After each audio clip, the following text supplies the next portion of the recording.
Hello everyone, Xeno What If here. Bring the movie of What If Lupin Sakuragi was Kamen Rider Gacha. Link down description of the fanfiction of this What If. Listen here YouTube. I do not own anything and this is not a scam. This would have crossovers, a mixture of My Hero Academia, Thomas the Tank Engine, The Brave Express Might Gain, and Kamen Rider Gacha and Thomas and Friends Train series known as Forest Horrors by the YouTuber known as Daylight 3. Prologue.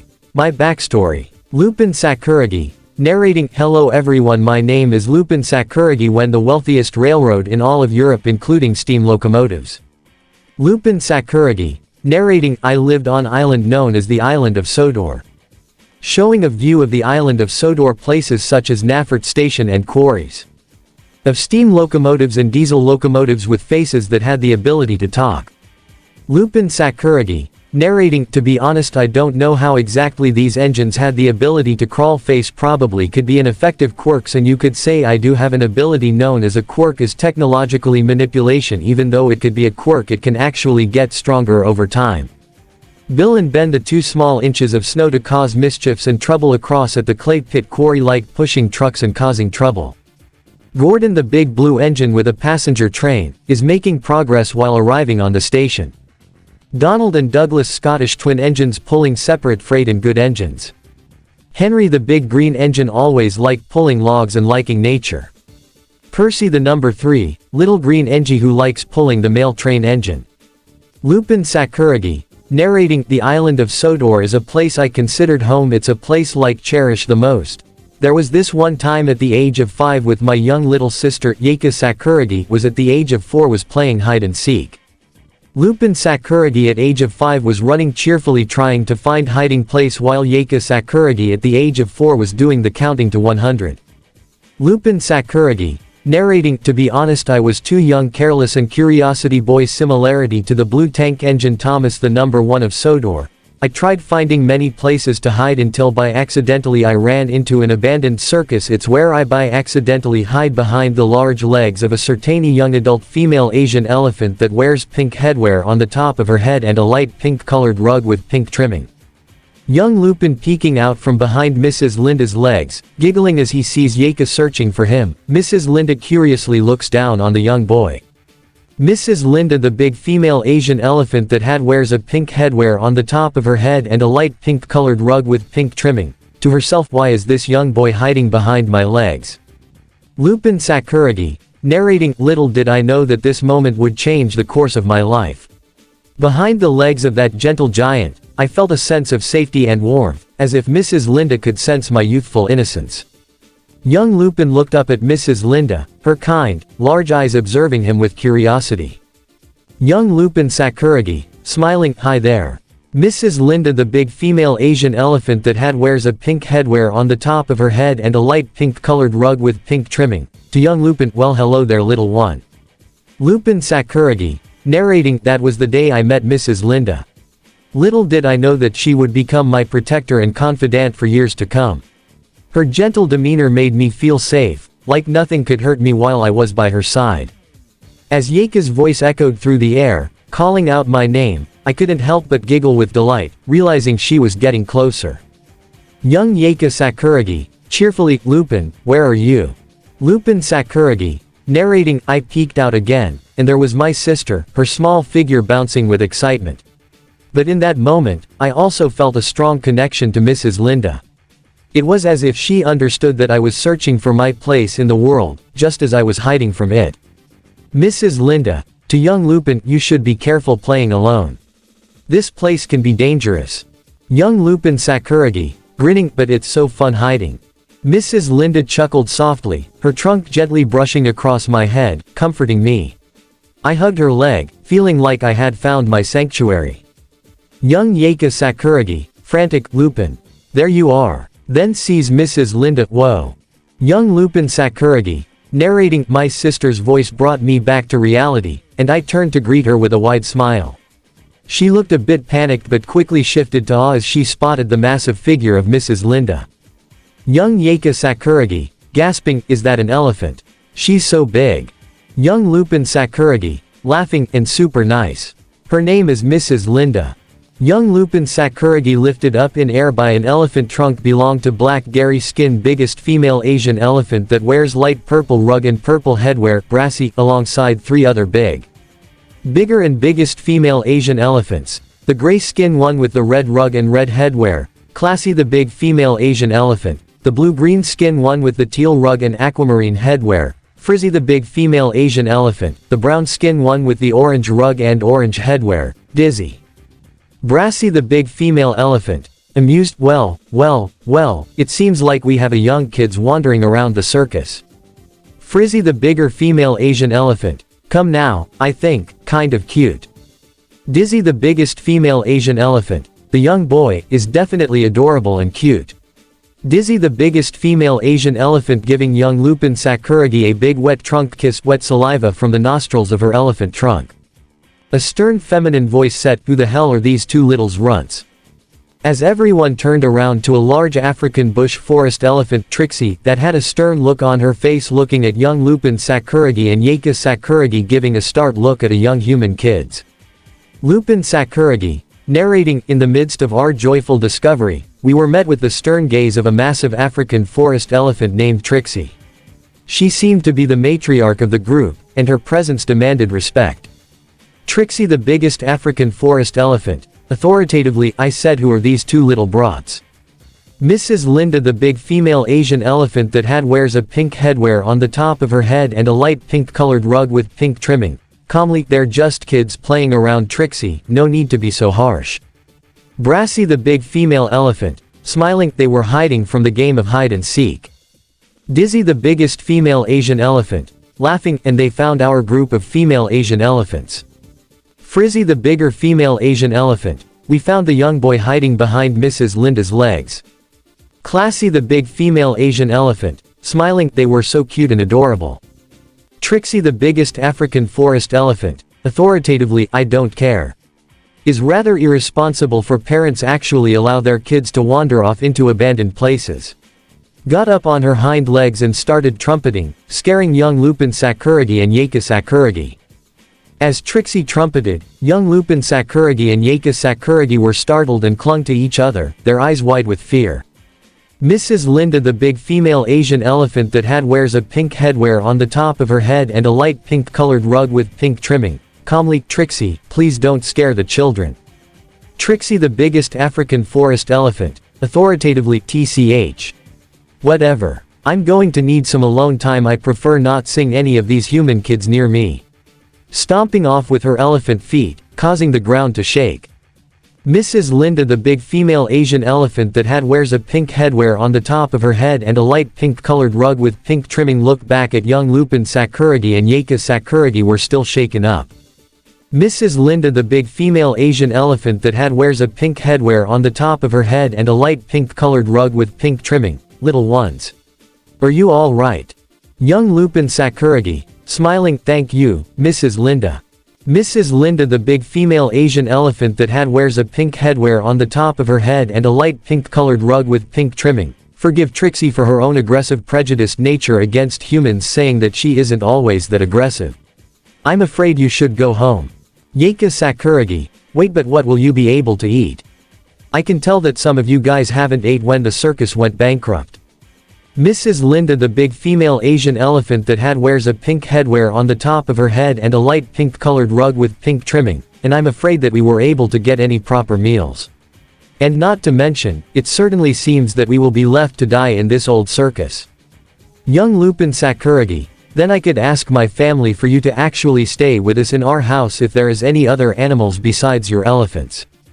I have to admit, where a young man like yourself is willing to save a bunch of circus animals like ourselves from being rotten away. Young Lupin Sakuragi, Yaika Sakuragi, Mrs. Linda the big female Asian elephant that wears a pink headwear on the top of her head and a light pink colored rug with pink trimming alongside other circus elephants saw Varya the motherly tiger, Felix the young male tiger cub, Polina Felix the young female tiger cub and Pasha the young female tiger cub and Bogino the female red panda. Young Lupin Sakuragi. Oh yeah, I did forgot circuses did had tigers. Varya the motherly tiger. Of course, but I guess you're more of an elephant fan. Young Lupin Sakuragi. Well yeah, they're big and strong, and I guess that you also so wanted to stay with me and my family, even though I love to tell my dad about this if he agrees or not. Bogino the female red panda. That is good to hear, to even have any idea how to actually dust your house without actually letting the public panicking about wild animals roaming around. Young Lupin Sakuragi. Well, I can actually think about but you guys in a trade card of one of the talking tank engines or some other locomotive. Mrs. Linda the big female Asian elephant that wears a pink headwear on the top of her head and a light pink colored rug with pink trimming. Smiling, that's a wonderful idea, young Lupin. It would be our pleasure to stay with you and help around the house. Young Yeika Sakuragi. Yeah, it'll be fun to have a whole menagerie of animals living with us. As young Lupin Sakuragi just got out his phone known as the Google Pro X10 to make a quick call to get in a certain number 1 tank engine known as Thomas E2 class tank engine alongside his driver known as Jonathan Smith and Matthew Wilson the fireman who make sure that Thomas's boiler is 100% ready to go. It took a few seconds for the number 1 blue tankage to arrive with animal books for one that is separated. That is large for the elephants and the other is for the red panda and the tigers. As many of the elephants were going into the large praying cart for them, especially the small immediate one was meant for the red panda and tigers. Trixie the biggest female African forest elephant was completely shocked and dumbfounded on why they were leaving. The abandoned circus was a bit furious. Mrs. Linda the big female Asian elephant that wears a pink headwear on the top of her head and a light pink colored rug with pink trimming. Comfortingly, it's alright, Trixie. We'll be staying with young Lupin and his family, where we'll be safe and well taken care of. Trixie the biggest African forest elephant. Reluctantly, I guess that's something. As the animals boarded the train, including the young ones, they were all excited for their new adventure. Little Linda, the young Asian elephant, clung to her mother's trunk, looking up at her with wide, curious eyes. The tigers, Varya, Felix, Polina, and Pasha, rubbed against each other affectionately, purring softly. Bogino the red panda hopped into her small enclosure, her tail swishing back and forth. Lupin Sakuragi, smiling, alright, everyone, let's head back to my house. I'm sure my family will be happy to meet all of you. As the train chugged along the tracks, the animals settled in, some resting their heads or curling up in corners. The excitement of a new home and a new family filled the air, and even Trixie began to relax, her stern expression softening slightly. Lupin Sakuragi, narrating, as we made our way back to my family's home, I couldn't help but feel a sense of satisfaction. I had managed to save these animals from a life of neglect and abandonment, and I was giving them a chance at a better life. I knew that my family would be surprised by the sudden arrival of so many animals, but I was confident that they would understand the importance of helping those in need. After all, my father, Kazuhiko Sakuragi, had built our family's railroad empire on the principles of hard work, dedication, and compassion. As we approached our house, I could see my father standing on the porch, his brows furrowed in confusion. My mother, Kanami Sakuragi, stood beside him, her arms crossed as she watched the train pull up. Kazuhiko Sakuragi, confused, Lupin. What is all this? Lupin Sakuragi, smiling, Dad, Mom, I'd like you to meet our new family members. We found them at an abandoned circus and they need our help. Kanami Sakuragi, surprised, you brought home circus animals. But how? Lupin Sakuragi, grinning, I told you I wanted to be a hero, and this is just the beginning. These animals need us, and we're going to give them the love and care they deserve. My father looked at me, a mix of surprise and pride in his eyes. He knew that I had inherited my mother's compassion and my own determination to make a difference in the world. Slowly, he nodded, a smile spreading across his face. Kazuhiko Sakuragi, nodding, you've always had a big heart, Lupin. We'll make sure these animals are taken care of. As my mother and father welcomed the animals into our home, I couldn't help but feel a sense of pride. I had taken the first step on my journey to becoming a true hero, and I knew that with the support of my family and friends, both human and animal, I would never give up on that dream. Lupin Sakuragi, narrating, from that day forward, our home became a haven for animals in need. We took in more and more creatures, each one finding a place in our hearts and our home. And as I continued to hone my skills and develop my quirk, I knew that I was one step closer to becoming the hero I had always wanted to be. The island of Sodor may have been a place of steam locomotives and diesel engines, but it was also a place where anyone, no matter their species, could find a home and a family. Chapter 1. 7 years later. It has been 7 years. Lupin Sakuragi was in his teenager years and his little sister known as Yaika Sakuragi was in her kindergarten still in 8th grade. Lupin Sakuragi was able to create first 3 artificial intelligence transforming locomotive robots named Gain, Super Robot, AI Transformer Robot, Black Gain, Super Robot, AI Transformer Robot, Might Gunner, Super Robot, AI Transformer Robot, and Avenger Might Gunner, Super Robot, AI Transformer Robot that still be working on the rails, especially the circus female Asian elephant with their trunks to help out and their strength. At Tidmouth Harbor, there is always the smell of fish, but passengers from other parts of the country always likes to go to Sodor for holidays. Lupin Sakuragi was in the cab of Avenger, Super Robot, AI Transformer Robot, in his vehicle mode known as locomotive known as D51498 Classic Steam Locomotive Dagoaki attached to 4 passenger coaches, Red Express coaches. Lupin Sakuragi, ready to do this, Avenger. Avenger, Super Robot, AI Transformer Robot, in his vehicle mode. I'm ready to go boss besides Gordon that thinking that he's Sonic or whatever. Lupin Sakuragi, remember try not to actually go too fast. We don't want to get any bad reviews. Avenger, Super Robot, AI Transformer Robot, in his vehicle mode, so I guess I'll have to go to its average speed limit around 50. As in the guard blow the whistle for the all clear as the passenger train was ready to go. First stop was at Knapford Station. Long trip we'll have to go Farquhar branch line. The passenger train left Tidmouth Harbor with many of the passengers in the passenger coaches. As the train chugged along the tracks, Lupin Sakuragi, now a confident teenager, enjoyed the view from the cab of Avenger. The wind whipped through his hair as he watched the countryside of Sodor pass by. Lupin Sakuragi, smiling, this is the life, isn't it, Avenger? Avenger, Super Robot, AI Transformer Robot, in his vehicle mode, you're right, boss. Life on the rails is the best. Just wish we had more passengers though. Lupin Sakuragi, don't worry, we'll get more as we go along. Besides, I'm sure Gordon is just showing off. As the passenger train made its way on the tracks of Farquhar branch line, on the left side of the tracks was Thomas the little E2 tank engine carrying his own 2 coaches, Annie and Clarabelle on his way to his branch line. He whistled with his train whistle and I used the whistle. That was a little bit loud but as a way to say hello. Avenger, Super Robot, AI Transformer Robot, in his vehicle mode, grinning, hey, look who it is. It's that show off, Gordon. Lupin Sakuragi, smirking, yeah, just ignore him. We've got our own train to run. As the train continued down the tracks, they passed by various locations like the Farquhar Upper Yard, where Edward and some flatbed trucks were hard at work. The train also passed by the Farquhar Junction, where they would soon turn onto the Farquhar branch line. Lupin Sakuragi, excited, we're almost at Farquhar Junction, Avenger. Get ready to switch tracks. Avenger, Super Robot, AI Transformer Robot, in his vehicle mode, you got it, boss. I'll make sure we get onto the right track. As the train approached the junction, Avenger carefully switched tracks, ensuring a smooth transition onto the Farquhar branch line. The passengers in the coaches clapped and cheered, excited to see the beautiful countryside that lay ahead. Lupin Sakuragi, smiling, great job, Avenger.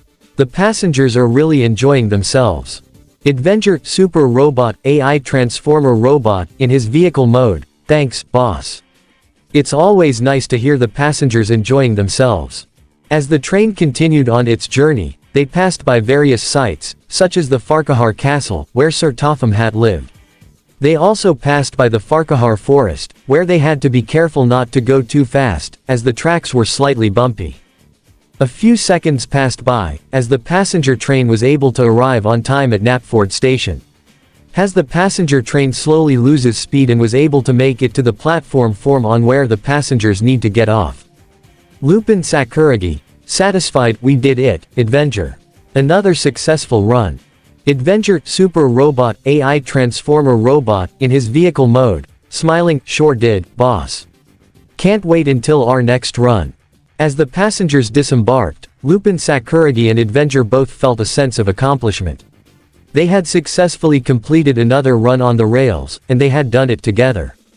Lupin Sakuragi, grinning, you know, Adventure, I couldn't have done it without you. You're a great partner. Adventure, Super Robot, AI Transformer Robot, in his vehicle mode, blushing, aw, shucks, boss. I just do my job. So I'm guessing you must be the driver of this fine locomotive.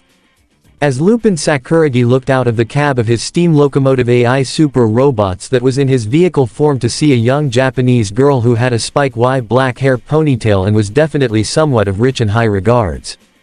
Lupin Sakuragi, yes I am, and who are you? Momo, it's Momo Yaoyorozu. And who might you be? Lupin Sakuragi, alright, I'm Lupin Sakuragi, the son of Sakuragi Robotics Industry. Momo's eyes widened, seen it.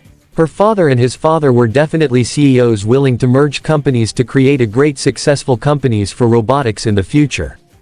Lupin Sakuragi, smiling, so, it seems like fate has brought us together, Momo. I'm glad to meet you. Momo, smiling, likewise, Lupin. I've heard a lot about your family's company, and I'm excited to see what we can achieve together. As they talked, more passengers disembarked from the train, and Yaika Sakuragi, Lupin's younger sister, approached them with a big smile on her face. Yaika Sakuragi, excited, Lupin, you're back already. Who's your new friend? Lupin Sakuragi, grinning, Yaika, this is Momo Yaoyorozu, person who's willing to collaborate and also so merging our companies into one giant corporation. Momo, smiling, it's nice to meet you, Yaika. I've heard so much about you and your brother from Lupin. Yaika Sakuragi, smiling, nice to meet you too, Momo. I'm excited to have you as our family friend. As the three of them chatted, Adventure stood nearby, watching the passengers disembark and listening to the conversation with interest. He was curious about Momo and her connection to the Sakuragi family, as well as what the future might hold for them all. Lupin Sakuragi, turning to Adventure, you know, Adventure, I think this is the start of something big. With Momo's skills and our family's company, we can do great things. Adventure, Super Robot, AI Transformer Robot, in his vehicle mode, nodding, you're right, boss. I can feel it in my gears. This is just the beginning of an exciting new chapter. Lupin Sakuragi, to Adventure, anyway, let's shunt these passenger parts to the siding, seeing that I heard that there will be a meeting in person between my father and Momo father at home, so I'll have to put you in the train sets with the others. Just get a good night's rest. Adventure, Super Robot, AI Transformer Robot, in his vehicle mode, understood, boss. I'll be ready for our next adventure whenever you need me. Lupin Sakuragi, great. And don't worry, I'll make sure to tell you all about the meeting later.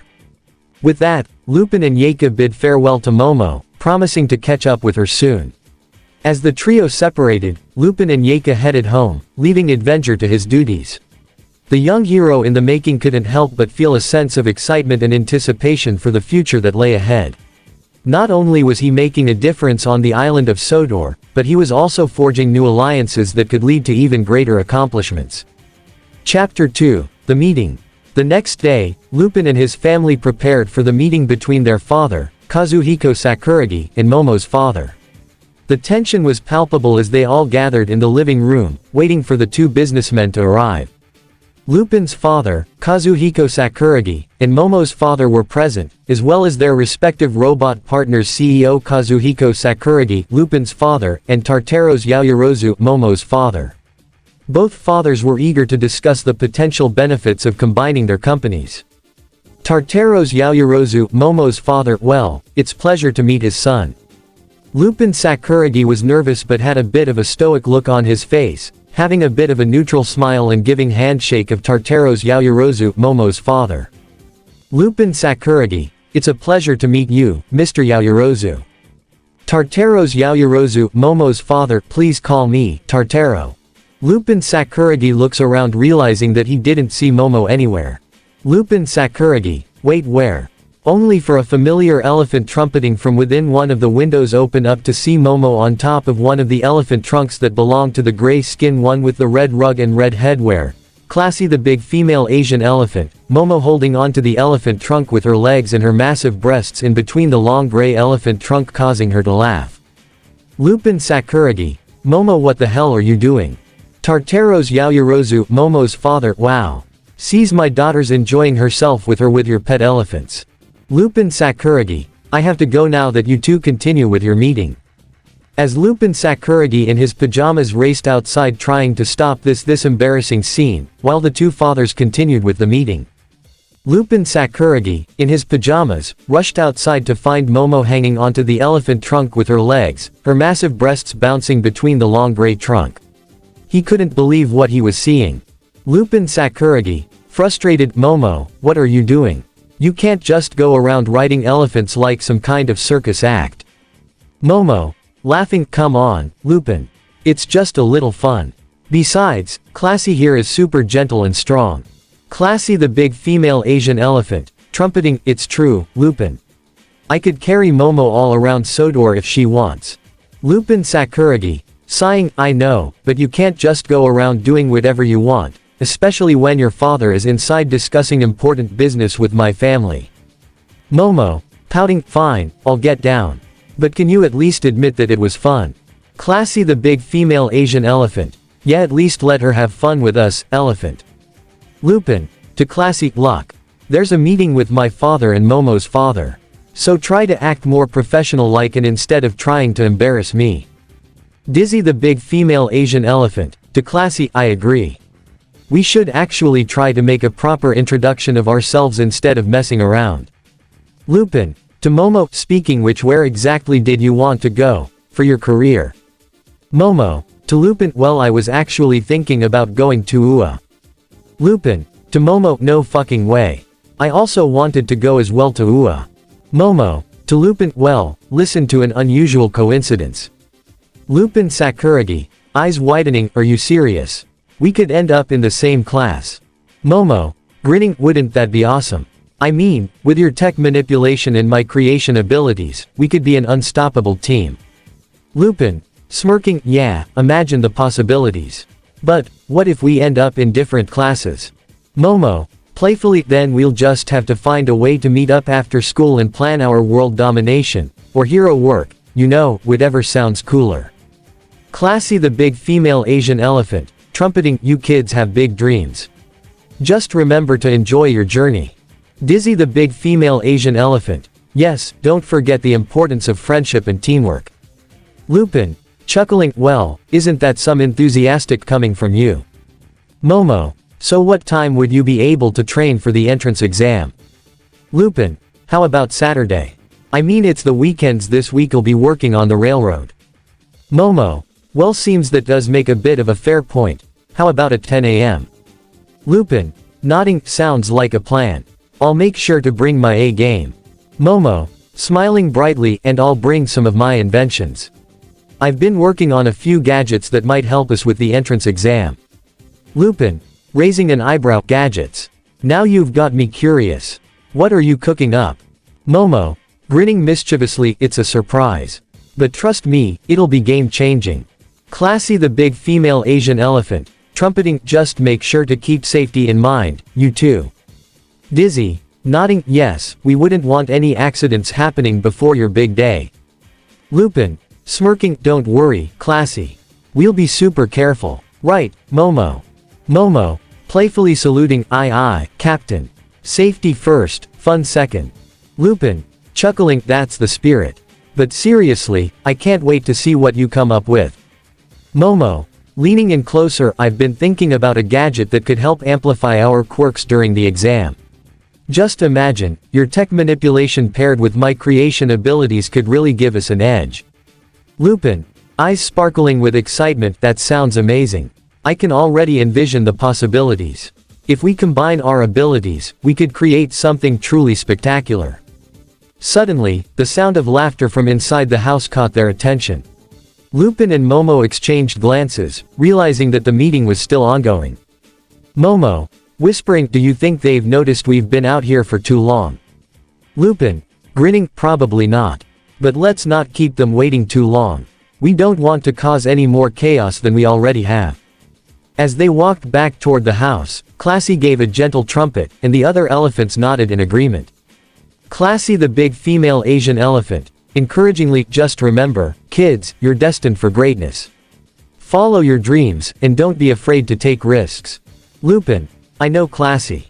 I'm 17 years old. You don't have to tell me I'm not the kid anymore. Mrs. Linda, the big female Asian elephant that wears a pink headwear on the top of her head and a light pink colored rug with pink trimming, walking up on her elephant feet, handing him his work schedule with her elephant trunk. Lupin. Taking the schedule. Thanks, Mrs. Linda. You always know when I need a little reminder. Mrs. Linda. Trumpeting softly. Just making sure you don't overwork yourself, dear. Remember to enjoy your youth. Lupin. Smiling. I will, I promise. So what exactly do I have to do on the railway for my agenda? Mrs. Linda. Mrs. Linda. Well, Sir Tops, Matt said that first used to go to the China Clay Company to help Bill, and Ben went gathering some of the clay from the quarry. Lupin. Graining an annoyance. Of course I'll take care of those two troublemakers with their troublesome pranks. Mrs. Linda. And the second one is taking a passenger train to Wellsworth to Upper Brendam. Lupin. Okay, that sounds a bit decent. Passenger run can actually be smooth sailing. Mrs. Linda. Third and final is taking some scrap to the ironworks, force on the scrap metal to be turned into iron. Lupin. Oh god, I'm not thinking that Avenger. Is it going to like going to the iron works? Mrs. Linda. Chuckling lightly. Just think of it as another opportunity to work on your tech skills. You might even find something useful among the scrap metal. Lupin. Sighing. I suppose, but dealing with Avenger at the ironworks isn't exactly my idea of a good time. He always has some wild ideas that go way beyond what's necessary. Momo. Smirking. Sounds like you'll have a busy day ahead, Lupin. Just remember to stay on your toes around those two. Lupin. Grinning. I'll try not to let them get the best of me. Besides, I'll be able to handle anything they throw my way, especially with my tech manipulation. As the trio made their way back inside, the conversation shifted back to the meeting. The atmosphere in the living room was a mix of excitement and seriousness as the two fathers wrapped up their discussions. Kazuhiko Sakuragi, noticing the young ones, "Ah, there you are. We were just talking about the future of our companies and how we can work together." Tartaros Yaoyorozu, smiling, "I believe our children have some big plans of their own as well." Lupin, confidently, "We do. We're training for the UA entrance exam, and we've come up with some exciting ideas to combine our quirks." Kazuhiko Sakuragi, nodding, "That's excellent. Collaboration is key, especially in the hero world." Tartaros Yaoyorozu, encouragingly, "And with your talents, I have no doubt you'll both do great things." Lupin, smiling, "Thanks, but right now cuz I have to brush my teeth and wash my face." Kazuhiko Sakuragi, "That is kind of irresponsible for yourself, son, but you have plenty of time until your work starts." Lupin Sakuragi, grinning sheepishly, "Yeah, I just want to make sure I'm awake and ready for the day. Can't face the trains and my tech without being fully alert, right?" Momo, playfully, "Just don't take too long. We still have plans for our training later." Lupin, smiling, I won't. Just give me 5 minutes." As Lupin dashed to the bathroom, Momo turned to Tartaros and Kazuhiko, her excitement bubbling over. Momo, eagerly, "I can't wait for our training session. With Lupin's tech manipulation and my creation abilities, we're going to make the perfect duo." Tartaros Yaoyorozu, nodding, "I'm glad to see both of you so motivated. It's refreshing to see young heroes eager to learn and grow." Kazuhiko Sakuragi, with a proud smile, "Yes, and the combination of your quirks could lead to innovative ideas. Just remember, teamwork is essential." Momo, enthusiastically, "Absolutely. We'll definitely work hard and support each other through the entire entrance exam." Meanwhile, Lupin quickly brushed his teeth and washed his face, mentally preparing himself for the day ahead. He couldn't help but be excited about the entrance exam, but he also felt the weight of his dual responsibilities, balancing his family's railroad business and his dreams of becoming a hero. When he returned to the living room, he found Momo and the two fathers deep in conversation about the future of their companies and the importance of innovation in the hero community. Lupin Sakuragi, interrupting with a bright smile, "I'm back. And for another job on the island of Sodor." Kazuhiko Sakuragi, chuckling, "Good timing, Lupin. We were just discussing the importance of innovation, especially given your interest in combining technology and hero work." Tartaros Yaoyorozu, nodding, yes, I believe both of you have bright futures ahead of you. Finding ways to merge your quirk abilities is a fantastic goal. Momo, smiling, exactly. And with your tech manipulation, Lupin, there's so much we can do together. Lupin, grinning, well, thanks. I think I'm going to be late for work on the railroad. As Lupin Sakuragi rushed out of the house, and going to the train shed where Avenger, Super Robot, AI Transformer Robot, in his vehicle form as D51498 Classic Steam Locomotive. Back inside of house, Momo turned her attention back to her father and the Sakuragi family. She noticed that Yeika, Lupin's younger sister, had been quietly observing the conversation from the corner of the room. Momo walked over to her and struck up a conversation. Momo, smiling, hey, Yeika, right. I'm Momo. It's nice to meet you. Yeika, shyly, hi, Momo. I've heard a lot about you. Momo, raises an eyebrow, oh, really? I hope it was all good. Laughs, so, what do you think about all this hero talk? Are you interested in UA too? Yeika, nervously, me. Oh, no, I couldn't. I'm not like Lupin or you. I'm just a normal girl. Momo, gently, hey, there's no such thing as normal when it comes to quirks. Besides, being a hero isn't just about having a powerful quirk. It's about having a strong heart and a desire to help others. Yeika, looking down, I guess. I just don't think I have what it takes. Momo, smiling warmly, you know what? I think you might be surprised. Have you ever thought about what you want to do with your life? What makes you happy? Yeika, thinking, well, I love animals. I've always wanted to work with them, maybe at a zoo or something. Back with Lupin. Lupin Sakuragi, grinning, morning, Avenger. Ready for another day of adventure on the rails. Avenger, transforming back into robot form with a powerful work morning, Lupin. You know it. I've been thinking about how we can make our run more exciting today. We could add a little flair to our delivery, maybe some skids or stunts. Lupin, sighing with a chuckle, let's just focus on delivering the cargo first before taking any detours into the theatrics. Remember last time, we almost crashed into the quarry. Avenger merely let out a laugh, his metallic voice filled with amusement. Avenger, oh, come on, that was only a minor hiccup. Think of all the attention we garnered. But I hear you, business first, stunts later. Lupin, exactly. So, what's on today's agenda, Mr. Troublemaker? Lupin pulled out the work schedule that Mrs. Linda had handed to him earlier, scanning it for the day's tasks. The first task seemed straightforward enough. Deliver clay to the China Clay Company with Bill and Ben. Lupin, raising an eyebrow, great. Clay delivery with Bill and Ben, this should be fun. Avenger, enthusiastically, ooh. The prankster twins. Let's not forget to keep an eye on them. Who knows what trouble they'll cook up today. As Lupin climbed into the cab of Avenger, he felt a rush of excitement. The familiar sight of Sodor's rolling hills and lush greenery welcomed him once again. The sun cast a warm glow over the landscape, promising a day filled with adventure, even if it would likely include some mischief from Bill and Ben. Lupin, grinning, all right, Avenger, let's hit the tracks. Time to show those twins how it's done. Avenger, chuckling, just remember, when it comes to Bill and Ben, expect the unexpected. With a hoot of the whistle, Avenger rolled out of the yard, the rhythmic clanking of wheels on the tracks echoing in the air. As they approached the China Clay Company, Lupin spotted the two yellow 040 saddle tank engines, also known it as the mischievous troublesome twins called Bill and Ben something trunks, while also causing trouble. Lupin, sarcastically to himself, of course they had to cause trouble. As Lupin and Avenger approached the China Clay Company, the sight of Bill and Ben in their usual playful antics greeted them. The two engines were playfully bumping into each other, their laughter ringing through the air as they vied for attention from the nearby workers. Lupin, rolling his eyes, there they are, the troublemakers in action. Let's hope they're not planning anything too chaotic today. Avenger, chuckling, come on, where's the fun in that? A little chaos keeps things interesting. Lupin couldn't help but smirk at Avenger's enthusiasm. He knew that with Bill and Ben around, the day was bound to be anything but boring. As they pulled into the loading area, the twins turned their attention to the newcomer. Bill, grinning, look who it is. It's the tech whiz and his fancy robot.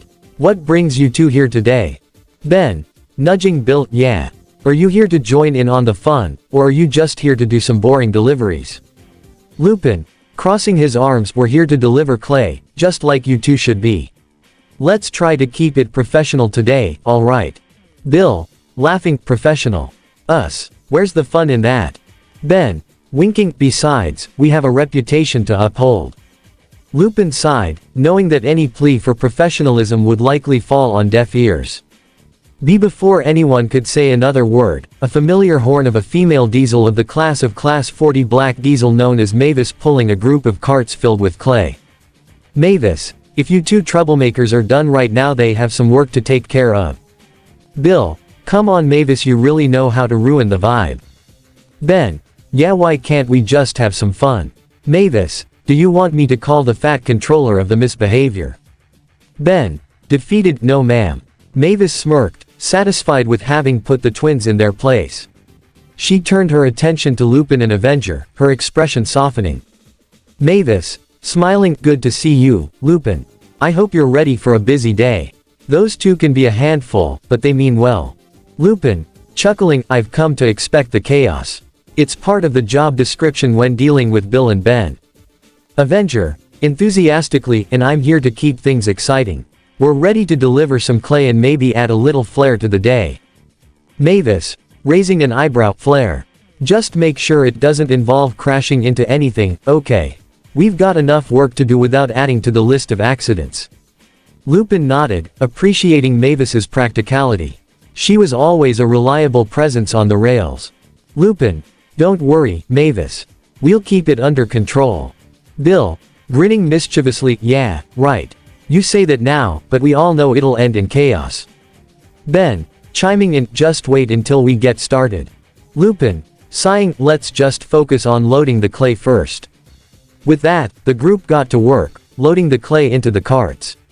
Lupin used his tech manipulation to streamline the process, guiding the loading arms with precision while Bill and Ben raced around, trying to outdo each other and getting their carts filled. Mavis, dryly, why do I get the feeling this is going to turn into a competition? Lupin, smirking, probably because it always does with them. Before long, the loading area was filled with laughter, shouts, and the occasional playful argument between the twins. Lupin, calling out, all right, you two. Let's wrap this up. We've got a delivery to make. Bill, puffing, I'm faster than you, Lupin. Watch out. Ben, teasingly, not if I can help it. With the clay loaded, the group set off towards the China Clay Depot. The rhythmic sound of wheels on the tracks and the cool breeze made for an exhilarating ride. However, as they traveled, Lupin couldn't shake the feeling that something was off. He glanced over at Avenger, who was scanning their surroundings. Lupin, curious, what's up, Avenger? You look like you're about to face a villain. Avenger, seriously, just a hunch. I can't shake the feeling that something unexpected might happen, especially with those two around. Lupin, nodding, yeah, I guess we should be on our guard. Suddenly, a loud crash echoed through the air. Lupin's heart raced as he looked ahead to see a fallen tree blocking the track. Bill and Ben, who were racing each other, slammed to a halt just in time. Lupin, shouting, stop. There's a tree on the tracks. Mavis, alarmed, what happened? Bill, frantically, we didn't see it coming. Ben, worried, what do we do? Lupin quickly assessed the situation. Lupin, determined, all right, we need to clear this tree before any other trains come through. Mavis, can you shift your carts to the side? Mavis nodded, quickly maneuvering her diesel engine to create space. Lupin, to Avenger, let's transform. We'll need your strength to lift that tree. Avenger, transforming, you got it, Lupin. Let's do this. In a flash, Avenger transformed into his robot form, towering over the fallen tree. Lupin took a deep breath, feeling a surge of confidence as he activated his technology manipulation. Lupin, commanding, all right, Avenger, let's get this tree out of the way. With a powerful motion, Avenger lifted the tree, showcasing his impressive strength. The twins and Mavis watched in awe as Lupin directed the robot, moving carefully to avoid any accidents, as Avenger transferring back into his vehicle form. That is a steam locomotive coupled back with the group of carts ready to head to the China Clay Depot to one of the sidings. As Lupin and the others made their way to the China Clay Depot, the atmosphere was a mix of relief and excitement. They had narrowly avoided a potentially dangerous situation with the fallen tree. Now, with the track clear, they could focus on completing their delivery. Lupin, grinning, nice teamwork, everyone. That was a close call. Mavis, smiling, you handled that like a pro, Lupin. Good job with Avenger. Bill, enthusiastically, yeah. I didn't think you could lift a tree that big. Ben, grinning, you should have seen your faces when you realized it was there. Priceless. Lupin rolled his eyes but couldn't help but chuckle. The twins may have their antics, but they were good friends and always managed to lighten the mood. Lupin, playfully, let's just focus on getting this clay delivered. We're on a schedule, remember. As they approached the China Clay Depot, the site of the bustling facility came into view. Workers were loading and unloading cargo, and the sounds of machinery filled the air. Avenger, okay, what exactly is the next assignment, boss? Lupin, to Avenger, the second assignment is take a passenger train to Wellsworth to Upper Brendam. Avenger, of course I'll go a bit fast but not too fast and gentle with the coaches. Lupin, to Avenger, okay then let's get going. Lupin inside of the cab of Avenger, Super Robot, AI Transformer Robot, in his vehicle form as D51498 classic steam locomotive heading to the shunting yard where red Stroudley coaches were shunted by Thomas the Blue E2 glass tank engine. Lupin, to Thomas, thanks for shunting our coaches. Thomas, whistling back, you're welcome. Avenger, Super Robot, AI Transformer Robot, in his vehicle form as D51498 classic steam locomotive gently backing up against free the three red Stroudley coaches coupling against the coaches running for passenger train with many of the passengers entering the coaches adults to kids. Lupin, to Avenger, ready for the passenger run. Avenger, enthusiastically, as ready as I'll ever be. Let's make this a smooth ride for the passengers. Lupin, smiling, all right, passengers, please find your seats as we prepare to depart for Wellsworth and Upper Brendam. As the last few passengers boarded the coaches, a sense of excitement filled the air. The vibrant chatter of families and children echoed, making the atmosphere lively and cheerful. Lupin felt a rush of pride. This was part of what he loved about the job, the smiles on people's faces as they embarked on their journeys. Lupin, leaning out of the cab, all aboard. This is your conductor, Lupin Sakuragi, on the D51498, ready to take you on a picturesque adventure through Sodor. With a blast of steam and a hoot from Avenger's whistle, they started moving, smoothly gliding along the tracks. The sun shone brightly, illuminating the lush green landscape as they passed by fields and quaint little houses. Lupin, enthusiastically, it's a beautiful day for a train ride, isn't it? Mavis, smiling from the side track as they passed, you got that right, Lupin. It's great to see everyone enjoying the day. As they traveled further, Lupin took a moment to check in with the passengers, ensuring everyone was comfortable. Lupin, gently, is everyone settled in? If you need anything, feel free to let me know. A little boy raised his hand, excitement sparkling in his eyes. Little boy, enthusiastically, can you go really fast? Lupin chuckled, leaning down to give the boy a reassuring smile. Lupin, playfully, we could pick up the pace a bit, but we must always be safe. Safety is our top priority. The boy nodded, a little disappointed but understanding. As they continued on their journey, Lupin and Avenger played some music softly into the coach using the state-of-the-art sound system Lupin had built into the cab, creating a pleasant atmosphere for their passengers. Avenger, suddenly turning serious, Lupin, you might want to keep an eye on the tracks ahead. Lupin, concerned, what do you mean? Avenger, my sensors are detecting some unusual activity just down the line. It looks like there's a group of animals close to the tracks. We should slow down in case they wander onto the rails. Lupin's heart raced. He knew how important it was to keep both the passengers and the animals safe. Lupin, determined, good call, Avenger. Let's reduce our speed gradually. As they approached the area, Lupin steered Avenger to slow down, the rhythmic clanking of wheels transitioning to a gentle roll along the tracks. Lupin, speaking calmly into the intercom, ladies and gentlemen, we're going to slow down for a moment as we ensure the safety of some local wildlife. When they reached the area, Lupin saw a group of deer grazing near the tracks. He ensured Avenger came to a complete stop a safe distance away, giving the animals enough space to be unbothered. Lupin, gently look at those beautiful creatures. It's important to respect their space. Avenger, nodding, absolutely. Nature's beauty is all around us. As they waited, a small fawn curiously approached the track, momentarily captured in awe by their presence. Lupin couldn't help but smile at the little creature. Lupin, whispering to himself, just look at that little one.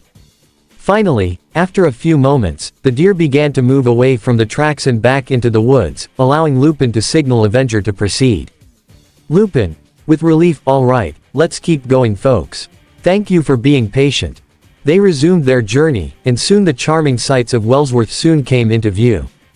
As they neared the station, the passengers started chatting excitedly about the town, and Lupin felt the thrill of being part of their adventure. Lupin, enthusiastically, we're almost at Wellsworth. Make sure you keep your belongings close as we prepare for our stop. As Avenger rolled into the station, the sound of cheerful clatter filled the air as families disembarked. Lupin, calling out, welcome to Wellsworth. Enjoy your time here, but remember to be safe. With the passengers disembarking and new ones boarding, Lupin and Avenger prepared for the next leg of their journey to Upper Brendam. As they pulled away from the station, Lupin couldn't help but think about the upcoming training session with Momo. Excitement brewed within him as they continued down the scenic route. Lupin, to Avenger, can you imagine how amazing it will be to train with Momo? We'll be creating some seriously awesome tech. Avenger, smirking, you and your big dreams. As long as you keep the focus, you'll be great together, I promise. Lupin, smiling, yeah. With Momo's creativity and my tech skills combined, we'll not only ace the entrance exam but maybe revolutionize how heroes use technology. They arrived at Upper Brendam, and Lupin couldn't wait to get back to Momo, share his experiences of the day with her, and discuss their ambitious plans. As they rounded the final bend into the bustling port, the excitement of the day's experiences made Lupin feel more invigorated than ever. Chapter number 3, Training. Location, UK, Island of Sodor. In some parts of the forest, Lupin Sakuragi doing physical training while also doing sit-ups and crunches. While also doing a jogging across the forest alongside his Mrs. Linda, the big female Asian elephant that wears a pink headwear on the top of her head and a light pink colored rug with pink trimming, and Felix, the young male tiger cub on top of the back. Mrs. Linda, the big female Asian elephant that wears a pink headwear on the top of her head and a light pink colored rug with pink trimming, watching Lupin Sakuragi doing his training. Ms. Linda, I think you should take a break. Lupin Sakuragi, panting, okay, maybe I do need to take a bit of a break. Sometime later at a clearing of a picnic area or camping area of the forest is somewhere to take a break at a lakeside. Lupin Sakuragi sitting on a rock while also drinking some energy drink to gain back his energy. Lupin Sakuragi, so Ms. Linda, how exactly did I do to go on my exercise? Mrs. Linda, trumpeting softly, well, Lupin, you've made great progress. Your stamina has definitely improved since you started training for the UA entrance exam. Just remember, even the best heroes need to take breaks to recover and gather their strength. Lupin Sakuragi, taking a sip of his energy drink, you're right, Mrs. Linda. Sometimes I forget that pushing myself too hard can backfire. Felix, the young male tiger cub, who was playfully perched on Mrs. Linda's back, looked over at Lupin with wide eyes. Felix, curiously, what kind of training are you doing, Lupin? Is it to become a hero? Lupin Sakuragi, nodding enthusiastically, exactly. I want to be strong enough to protect the people I care about and stand up against any villains or threats that come our way. Mrs. Linda, encouragingly, and with your determination and your unique quirk, I believe you'll achieve that, Lupin. Just make sure to balance your physical training with your tech training, too. Lupin Sakuragi, thoughtfully, that's true. I should probably find time to work with Gain and the others. Maybe do some simulations to integrate my tech manipulation with actual hero work. As he relaxed, he took a moment to appreciate the serene surroundings. The gentle rustle of leaves and the calm surface of the lake brought a sense of peace to his mind, contrasting the intensity of his training. Sometime later, Lupin Sakuragi inside of the cab of Avenger Super Robot AI Transformer Robot in his vehicle form is D51498 classic steam locomotive pulling's a good train with large culturing into Knapford station. Until he looked out of the cab of Avenger Super Robot AI Transformer Robot in his vehicle form is D51498 classic steam to see a big blue engine with the number 4 arguing with another tender engine and is also blue. Medium tender engine known as Alfred while the big blue tender engine with number 4 was known as Gordon. Alfred the medium tender engine, would you just shut up you big blue hippopotamus? Gordon the big blue engine, why you son of a... Gordon the big blue engine and Alfred the medium tender engine started buffing each other aggressively. Lupin Sakuragi wanted to stop them but he couldn't. Gordon the big blue engine puffing towards Alfred the medium tender engine was ready to biff out off the rails only from the stare at him only for him to puff back into the buffers. Sometime later Sir Topmat was giving a stern talking to Gordon which Gordon did apologize for his actions that he did. At the other shed Avenger Super Robot AI Transformer Robot in his vehicle form as D51498 classic steam couldn't help but felt bad for Gordon but he could tell that other engine by the name of Alfred was definitely not the kind of person. More like a rotten engine willing to do whatever it takes to get what he wants. The next day came in. As Gordon decided to take a bit of a nap near a station, needing rest for the expressed until Avenger Super Robot AI Transformer Robot in his vehicle form as D51498 classic steam have a good train. Pulled up to the station where Gordon was at. Avenger Super Robot AI Transformer Robot in his vehicle form as D51498 classic steam. What are you doing? Gordon. Gordon the big blue engine. Resting import ant engine like myself needs lots of rest and to try to filthy freight away from. Avenger Super Robot AI Transformer Robot in his vehicle form as D51498 classic steam. Talk about one way to greet someone. As both Gordon the big blue engine and Avenger Super Robot AI Transformer Robot in his vehicle form as D51498 classic steam are a familiar whistle. Gordon the big blue engine. Hang on that. Sounds like an engine. Avenger Super Robot AI Transformer Robot in his vehicle form as D51498 classic steam. How can it be no other engine can't be here at the same time? Gordon the big blue engine. That sounds like Alfred, but what is he doing tankers? Alfred the medium tender engine with many tankers along with box cards.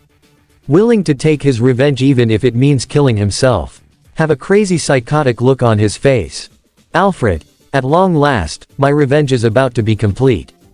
Avenger Super Robot AI Transformer Robot in his vehicle form as D51498 classic steam. Oh crap, he's on the same line. As Alfred the medium tender engine ready to take both Gordon the big blue engine and Avenger Super Robot AI Transformer Robot in his vehicle form as D51498 classic steam is Lupin inside of the cab of Avenger Super Robot AI Transformer Robot in his vehicle form as D51498 classic steam. Seeing this you wanted to try doing something but what can he do? However, a signal man saw this and diverted the point S into the wrong track sending and flying causing the tankers to explode in the far distance. Gordon. Oh god. Oh my god, what the hell just happened? Sometime later. Many firefighters were on the case putting down the fire. Lupin had seen many things before but never expected an injured to commit such horrific heinous actions to actually go that far to murder Gordon. Sir Topham Hatt was also on the scene as well seeing the damage and the horrific mess in front of him. Sir Topham Hatt, I cannot believe it. This is just horrific. Gordon, he was trying to murder us. Avenger Super Robot AI Transformer Robot in his vehicle form as D51498 classic steam. I know I never expected someone like an engine like him to do something like this is beyond crossing the line. Lupin and known that Alfred was already dead. Wanted to take his revenge out on others. Even it means killing himself which he already is dead by the explosion that there is no remaining parts of him. Just some that were beyond repair and some that aren't able to recognize the parts of an engine. Lupin stood in disbelief, staring at the remnants of Alfred's explosion. The once gleaming and mischievous engine was now just a heap of twisted metal and wreckage. He had always known Alfred to be abrasive and troublesome, but this was a shocking turn, veering into outright malice.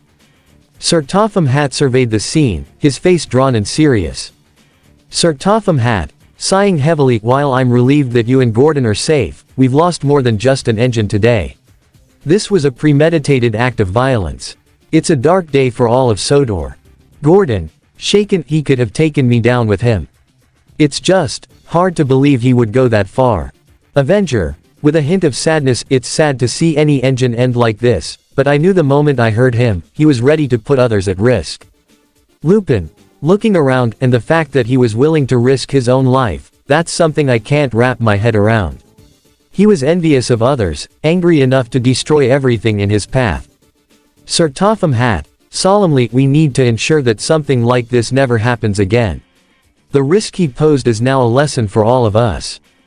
As they began to clean up the wreckage, firefighters continued quenching the remaining flames, while several onlookers gathered to witness the devastation. Lupin watched closely, his heart heavy with the weight of reality. He wanted justice for Alfred's actions, but even more so, he wished for peace on the rails.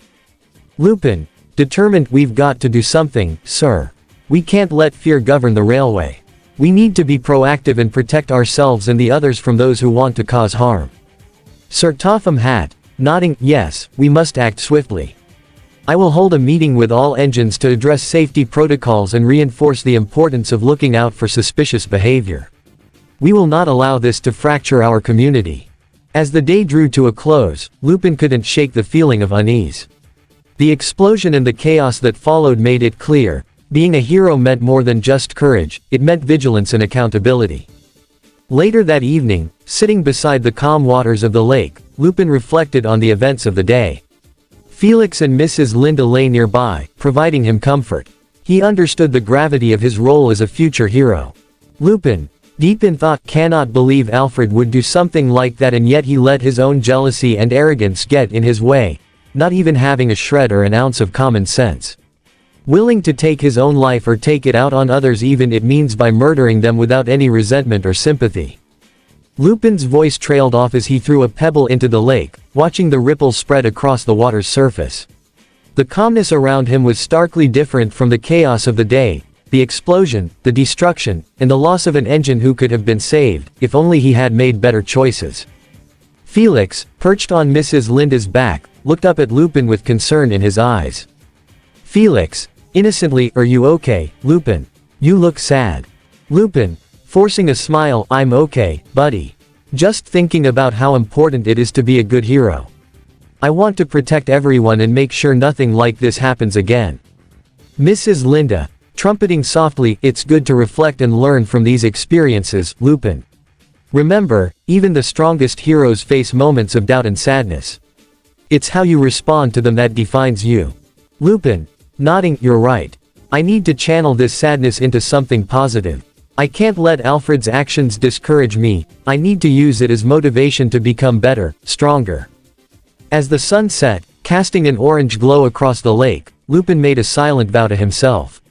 He would be a guardian for Sodor, not just a hero in title but in action. The next day, at Knapford Station. The atmosphere in Knapford was tense. Engines gathered, whispers circulating about the previous day's events. Sir Topham Hatt addressed the gathered engines, his tone serious and firm. Sir Topham Hatt, clearing his throat, thank you all for coming. The incident with Alfred has reminded us of the importance of unity and vigilance. We cannot allow anger and jealousy to tear us apart. Gordon, nodding, Alfred had his issues, but we can't let this fracture our friendships. We need to look out for one another now more than ever. Lupin stepped forward, feeling the weight of his newfound role. Lupin, confidently, sir, I believe we should establish a patrol system on the railway. We can assign engines to keep watch, report any unusual behavior, and ensure safety. We need to support each other better. The gathered engines murmured in agreement, nodding at Lupin's suggestion. Sir Topham Hatt, considering the idea an excellent proposal, Lupin. This proactive approach could help prevent any future incidents. We will work together to create a safety plan that will allow us to protect each other and our passengers. Momo Yaoyorozu, who had joined the group with her own reserves of determination, stepped up beside Lupin. Momo, we can also integrate technology, Lupin. With your quirk, we could set up a monitoring system to track any potential threats or unusual activity. Lupin, enthusiastically, that's a great idea. I can build some devices that will help the engines communicate and alert each other if they notice anything suspicious. Kyoka Jiro, who had just arrived, added her thoughts. Kyoka, and we can train together. Strengthening our skills as a team will help us work more effectively when challenges arise. Sir Topham Hatt, nodding, I appreciate your initiative, everyone.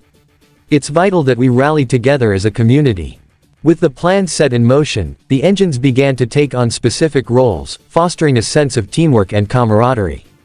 Over the next few days, they practiced drills, shared strategies, and discussed how to handle various scenarios that could arise. Lupin found himself energized by the involvement of his friends and mentor figures. He poured himself into developing tech solutions that would support their safety patrols while also keeping up with his physical training. Felix joined him in the sessions, always eager to assist and learn. Mrs. Linda often served as a comforting presence, encouraging them with gentle trumpets whenever they felt overwhelmed. Days turned into weeks, and as the patrol system took shape, the bonds between the engines and Lupin grew stronger. They became more than just friends, they were a tight-knit family dedicated to ensuring everyone felt safe and supported on the rails. One day, during a training session, Lupin noticed Momo working on a new gadget. She was focused, her brow furrowed in concentration. He approached her, curious. Lupin, leaning in, what are you creating now, Momo? Momo, looking up with a smile, this is a communication device. It allows us to send quick alerts to the entire team if we notice anything odd while on patrol. Lupin, nodding, genius. It'll make our patrols so much safer. Momo, smiling, and it's all thanks to your tech manipulation skills. I couldn't have done it without your support.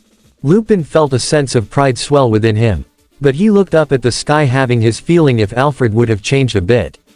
If you could have been a proper engine to be really useful and not going this dark twisted path. Chapter number 4, Going to Japan. A few weeks passed by since during the events that happened with Alfred almost committing murder against Gordon. Sir Topham Hatt was able to create some safety policies while also trying to find engines that were rather more positive instead of complete psychopaths or egomaniac kinds of engines.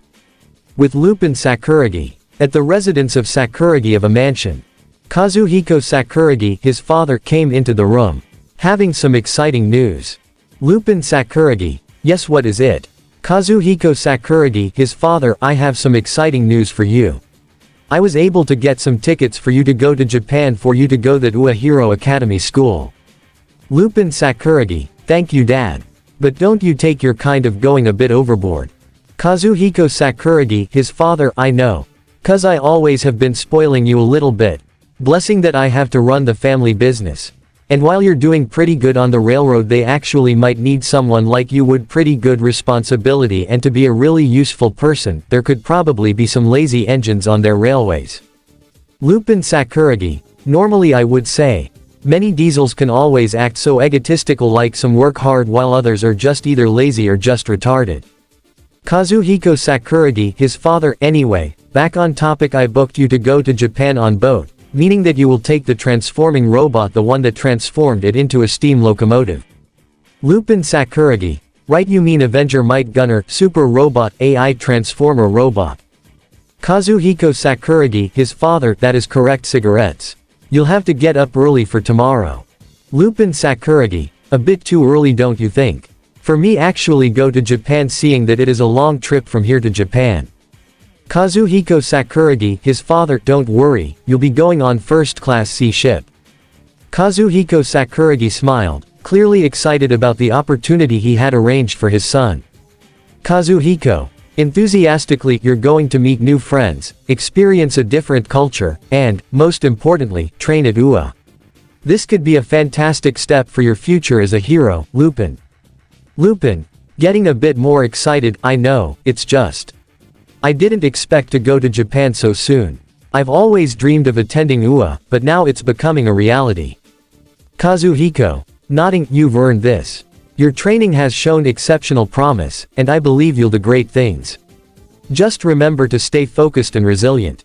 Lupin, smirking, of course, Dad.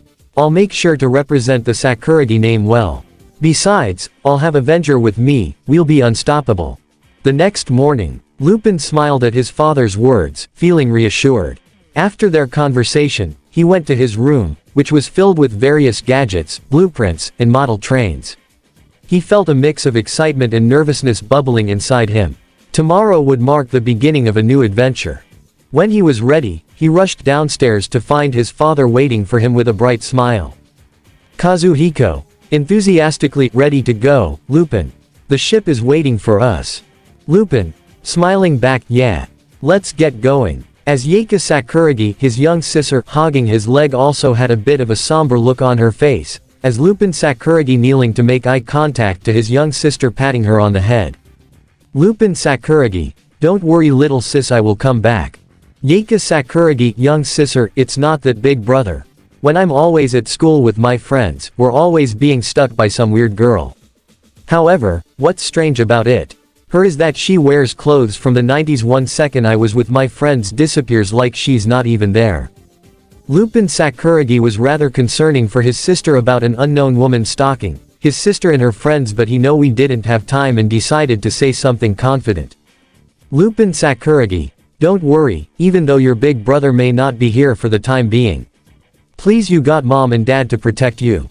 Lupin knelt down to meet Yaeka's concerned gaze, his heart aching at the worry etched on her face. Lupin, smiling reassuringly, and if anything happens, just remember you can always call me using this. He pulled out a small device, a tech-enhanced communication watch. It's a direct line to me, and I'll come running back, no matter where I am. Yaeka's expression brightened slightly as she took hold of the gadget, her fingers tracing over the sleek design. With a final hug, Lupin kissed Yaeka on the top of her head. Turned to his pet, Mrs. Linda, the big female Asian elephant that wears a pink headwear on the top of her head and a light pink-colored rug with pink trimming, and Lil Linda, the young Asian elephant. Stampy, the motherly Asian elephant, Stampy, the male elephant calf. Varya, the motherly tiger, Felix, the young male tiger cub. Polina, Felix, the young female tiger cub, and Pasha, the young female tiger cub. Bogino, the female red panda, the gray skin one with the red rug and red headwear, Classy, the big female Asian elephant. The blue-green skin one with the teal rug and aquamarine headwear, Frizzy, the big female Asian elephant. The brown skin one with the orange rug and orange headwear, Dizzy, the big female Asian elephant. The black Gary skin one with the light purple rug and purple headwear, Brassy, the big female Asian elephant. Trixie, the biggest female African forest elephant, desired to say a few words before going to Japan. Lupin Sakuragi, look, I know some of you are rather excited, but I'm not sure how people react in Japan if I have pets like elephants, red panda and tigers as my pets, which will make things a lot awkward. Mrs. Linda, the big female Asian elephant, leaned closer to Lupin, her calming presence instantly putting him at ease. She trumpeted softly, almost like she was trying to reassure him. Mrs. Linda, trumpeting gently, don't worry, Lupin. We've always been a source of joy and comfort for you. Isn't that what makes you unique? Each country may have its customs, but kindness knows no boundaries. Felix, the young male tiger cub, scampered up beside Lupin, his eyes wide with excitement. Felix, bouncing, plus, we can be your rescue team. If things get weird, we'll just show off how awesome we are. Right, everyone. Lupin, grinning, you're right, Felix. If anyone asks, I'll just tell them that I have the coolest pets on the planet. As Kanami Sakuragi, his mother, came close to her son and hugged him with joy, having tears on her eyes. Kanami Sakuragi, his mother, listen son. Always remember to work hard and always be very reliable and really useful. Lupin returned his mother's embrace, feeling her warmth and love enveloping him as he prepared for this significant journey. Lupin, smiling, I will, Mom. I promise to make you proud and embrace every challenge that comes my way. Kanami Sakuragi, pulling back to wipe her tears, and don't forget, we believe in you. Follow your dreams, and never hesitate to lend a hand to those in need. Feeling bolstered by their support, Lupin stood straight, ready to take on whatever awaited him in Japan. Lupin, determined, thank you, both of you. I'll make sure to represent the Sakuragi name and our values, no matter where I am. After exchanging a few more heartfelt goodbyes, however, certain group of elephants, the gray skin one with the red rug and red headwear, Classy the big female Asian elephant. The blue-green skin one with the teal rug and aquamarine headwear, Frizzy the big female Asian elephant, and the black Gary skin one with the light purple rug and purple headwear, Brassy the big female Asian elephant with Bogino the female red panda, and Pasha the young female tiger cub sneakily entered cargo containers without anyone noticing. 3 big elephants. Red panda and tiger cub on board the ship heading to Japan, the same one that Lupin was on board without him realizing. Some of his pets were on board the same ship that he was on.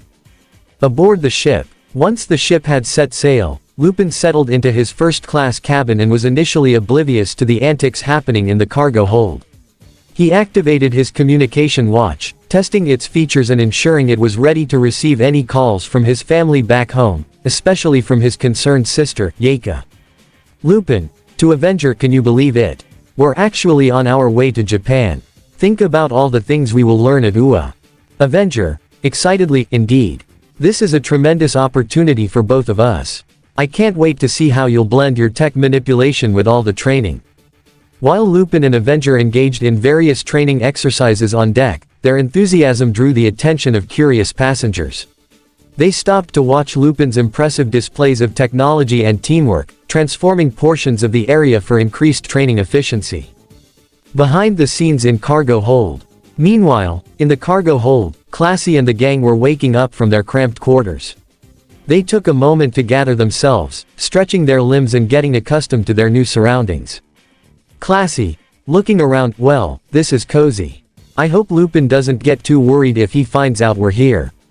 Frizzy, enthusiastically, I say it's an adventure. Plus, we can help if he runs into any trouble. Brassy, with a playful nod, absolutely. We'll be the unexpected allies he didn't know he needed. Pasha, enthusiastic, let's watch from the shadows for now and see what they're up to. The young animals peeked out of the containers, their eyes sparkling with excitement as they watched passengers pass by, unaware of the hidden crew that waited eagerly to join Lupin on his journey. Back on deck, as the day moved on and the evening approached, a celebration was planned for the passengers aboard the ship, allowing them to unwind and enjoy the ocean view. Lupin was also buzzing with excitement about the event, thinking it would be a fantastic opportunity to mingle with fellow aspiring heroes. He knew that making connections now could for sure pay off later at UA. Lupin, excitedly, this party is going to be awesome. I can't wait to meet new people and share our stories. Avenger, enthusiastically, let's not forget to get some good food while we're at it. I hear the first-class dining is top-notch. As they joined the other passengers on the deck, Lupin spotted many different faces, each with their aspirations and dreams shining brightly in their eyes. A few days passed by till it was the 5th day when they finally made it to Japan. As the ship docked at the vibrant port of Yokohama, Lupin's heart raced with anticipation. The bustling sounds of the harbor, mixed with the chatter of the crowd and the gentle whispers of the sea breeze, filled the air. Excitement coursed through him as he prepared to step foot in a country he had only ever dreamed of visiting. Lupin stepped off the ship, taking a moment to soak in the stunning surroundings.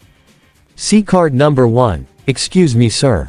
As Lupin Sakuragi turned around to see 2 sea card, ship's easy acquisition. Lupin Sakuragi, is there something wrong? Sea card number 2. Well, actually you could say some of your pets whenever you're boarded to ship without us even realize. Lupin Sakuragi, shock and disbelief. What? Sea card number 1. I guess we'll take that. What is a yes? Lupin's mind raced as he processed the implications of what the sea cards were saying. The thought of his beloved pets, Mrs. Linda, Classy, Frizzy, Brassy, Bogino, and Pasha, stowed away in the cargo hold without anyone knowing was both amusing and concerning. Lupin, eyes wide, you've got to be kidding me. My pets are on this ship. How could that happen without me noticing? Sea card number 2, sheepishly, it seems they managed to sneak aboard during loading. We had no idea until we started our routine checks and heard unusual sounds coming from the cargo. Lupin, frustrated but relieved, okay, so what do we do now? I can't just leave them in there. Lupin, nodding, absolutely. They're usually well behaved, well, mostly.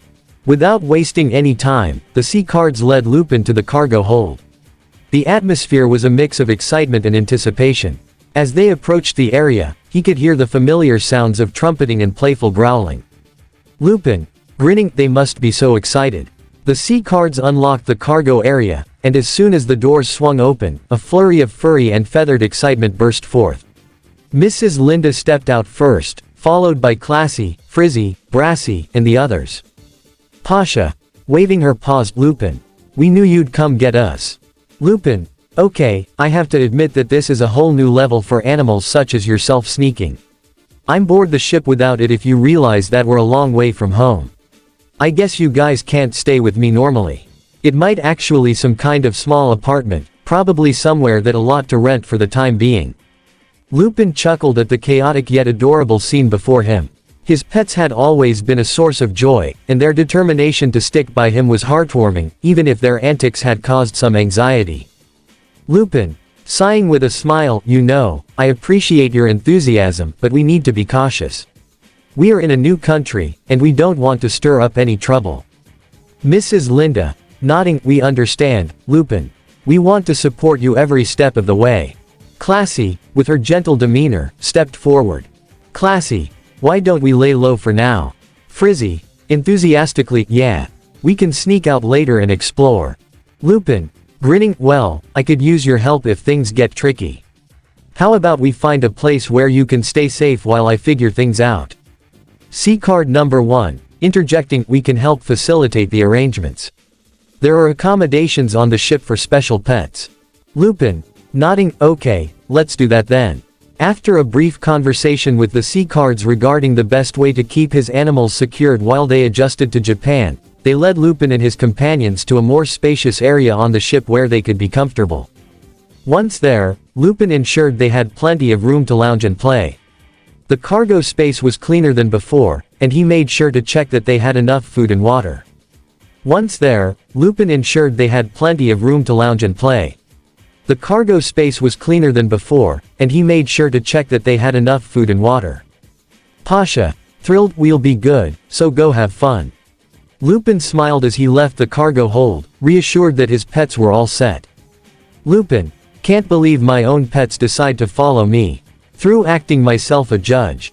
After some negotiation, Lupin arranged a secure place on board where his companions could rest safely until proper accommodations in Japan were sorted. Arrival in Japan. As Lupin stepped onto Japanese soil, his heart raced. His future awaited. UA high, new allies, fierce rivals, and a legacy yet to be written. But he wasn't alone. He had his mechs. He had his mind. He had his heart. And now, he had his own stowaway support squad of elephants, tigers, and red pandas. Lupin, looking at the skyline, Class 1B. Here comes Kamen Rider Gotcha. Chapter 5, Japan Recap. Location, Japan. Things have happened so fastly for Lupin. Sakuragi was able to pass the entrance exam of UA and was able to get a spot on being part of Class 1B. Luckily, thanks to Class 1B's behavior unlike comparative Class 1A's behavior, such as orientations to test their quirks, and luckily for Lupin, Sakuragi was able to get a decent amount of score. Lupin Sakuragi was able to make friends such as Yosetsu Awase, Tetsu and Toguru Kamakiri seemed decent people to be friends with. However, to one thing that Lupin Sakuragi can't stand for, Nido Monoma superiority and whining and complaining, taking that Class 1B is Sakuragi giving a speech that explained that being a hero doesn't mean of having a strong quirk but also having a heroic heart. However, he should explain about the incident that happened on Sodor Abid. Alfred's psychotic antics, showing them a video feed, which no one did not say a word expected. A sentient vehicle like him to commit such a heinous act while also explaining that being a hero takes great power and responsibility to help those in need and not to ignore and abandon the people. With which many of the people were rather inspired by his speech, some however, too arrogant and blinded by their pride, not even caring as much. Lupin Sakuragi was able to dominate both the obstacle course and the team battle system as well. He was also surprised to see Momo was also part of 1A as well. As soon as the battle tournament has begun, always better. One day they were able to go to the USJ, however, they were attacked by many of the League of Villains, However, luckily Lupin Sakuragi was able to help out Class 1B while also coming with a strategy plan to take down many of the villains, which they did. As the next day came in for the sports festival training for it, however, many of the class of 1A and many of the supports and other classes that were low rank of UA declared war on Class 1B. The few weeks passed by as a sports festival came along. Lupin Sakuragi's first opponent was an arrogant ash-blonde-hair kid by the name of a prideful douchebag known as Katsuki Bakugo, talking a big game only for him to be knocked out of the ring, causing his ego and pride to be shattered. Lupin Sakuragi was able to gently let Momo out of the ring as a gentleman would have, which some people think that he's a man that doesn't like to hit a woman. And soon it was the final round of the Battle Arena tournament for Lupin Sakuragi vs Shoto Todoroki. Lupin Sakuragi, using the support gear to transform into Kamen Rider Gacha, was able to break through the ice and was able to tell him to use this fire aside, which he was able to receive a knockout out of the ring. However, Endeavor was rather proud of his son using his fire side. And just like that, the sports festival came to an end. Over the weekend, seeing that UA was kind of have nothing better to do, Lupin Sakuragi was able to get some part-time jobs of doing railroad management, such as pulling passengers while also doing goods work. Among his artificial intelligent transforming robot companion, Super Robot, AI Transformer Robot, in vehicle form is a large tender-type engine, is a faceless engine. As weeks passed by, the summer camp training has begun. However, unexpectedly the League of Villains have also started attacking the students. Not to mention also capturing Katsuki Bakugo. Lupin Sakuragi, in the suit of Kamen Rider Gacha, had no choice to also do vigilante stuff. Even for me to break in the rules, he had to do whatever it takes to help that arrogant douchebag Katsuki Bakugo, which many people rather impressed by the young men's bravery alongside the pro heroes while also killing the #1 villain all for one. And just like that, to many of the other members of the League of Villains were also put behind bars as well. However, what was shocking to the people that one of the League of Villains, the member being Dabi, which was also known as Toya Todoroki, one of the sons of Endeavor, which shocked the public and started questioning Endeavor for his son to become a villain. As Endeavor did not say anything, was shocked beyond belief to see one of his sons become a villain, and it was all his fault to make his own son go down the path of villainy. He blamed himself. The public was stunned as one truth after another unraveled. Dabi, a prominent League member, revealed to be Toya Todoroki, Endeavor's presumed dead son. Calls for hero accountability surged. Lupin's bravery was compared to legendary figures, a young man who stood for values even when the system faltered. Lupin, you don't become a hero because it's easy. You become a hero because someone needs you to be. Chapter number 6, Going Back to Sodor. Location, Japan, UA. At UA, at the dorms of Class 1B. Lupin Sakuragi was able to get stronger and also was able to get a hero license from the final exam. Lupin Sakuragi, I finally got my own hero license after all this time. I bet my family will be happy. However, Lupin Sakuragi room door opened to reveal a group of men looking at him, wanting to have a bit of some questions. Lupin, can I help you with something, gentlemen? UK Soldier number 3, by any chance is your name Lupin Sakuragi? Lupin, yes I am. Why is that? UK Soldier number 5, let's just say your father has to call you back on Sodor for something important that doesn't involving the Hero Commission. It's more of strange occurrences that have been happening on Sodor since your departure. Lupin, what kind of strange things happening on the island? UK Soldier number 1, so well. The first reason is that some engines have been disappearing, such as engines number 4, number 11, number 6, number 7, that are the strange occurrences that have been happening on Sodor ever since your departure. Lupin Sakuragi was completely shocked by this. That many engines that he considered friends on the island of Sodor disappeared around a trace was rather strange and bizarre. Lupin, I know, but why didn't you want to get the Hero Commission involved with this?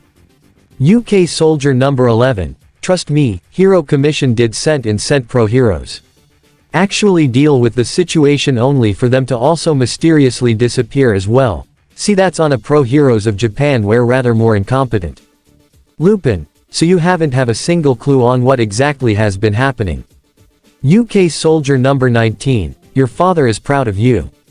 Actually getting hero license, but your youngest sister is scared during the night time while also hearing rusting wheels of engine puffing around during night time. Lupin.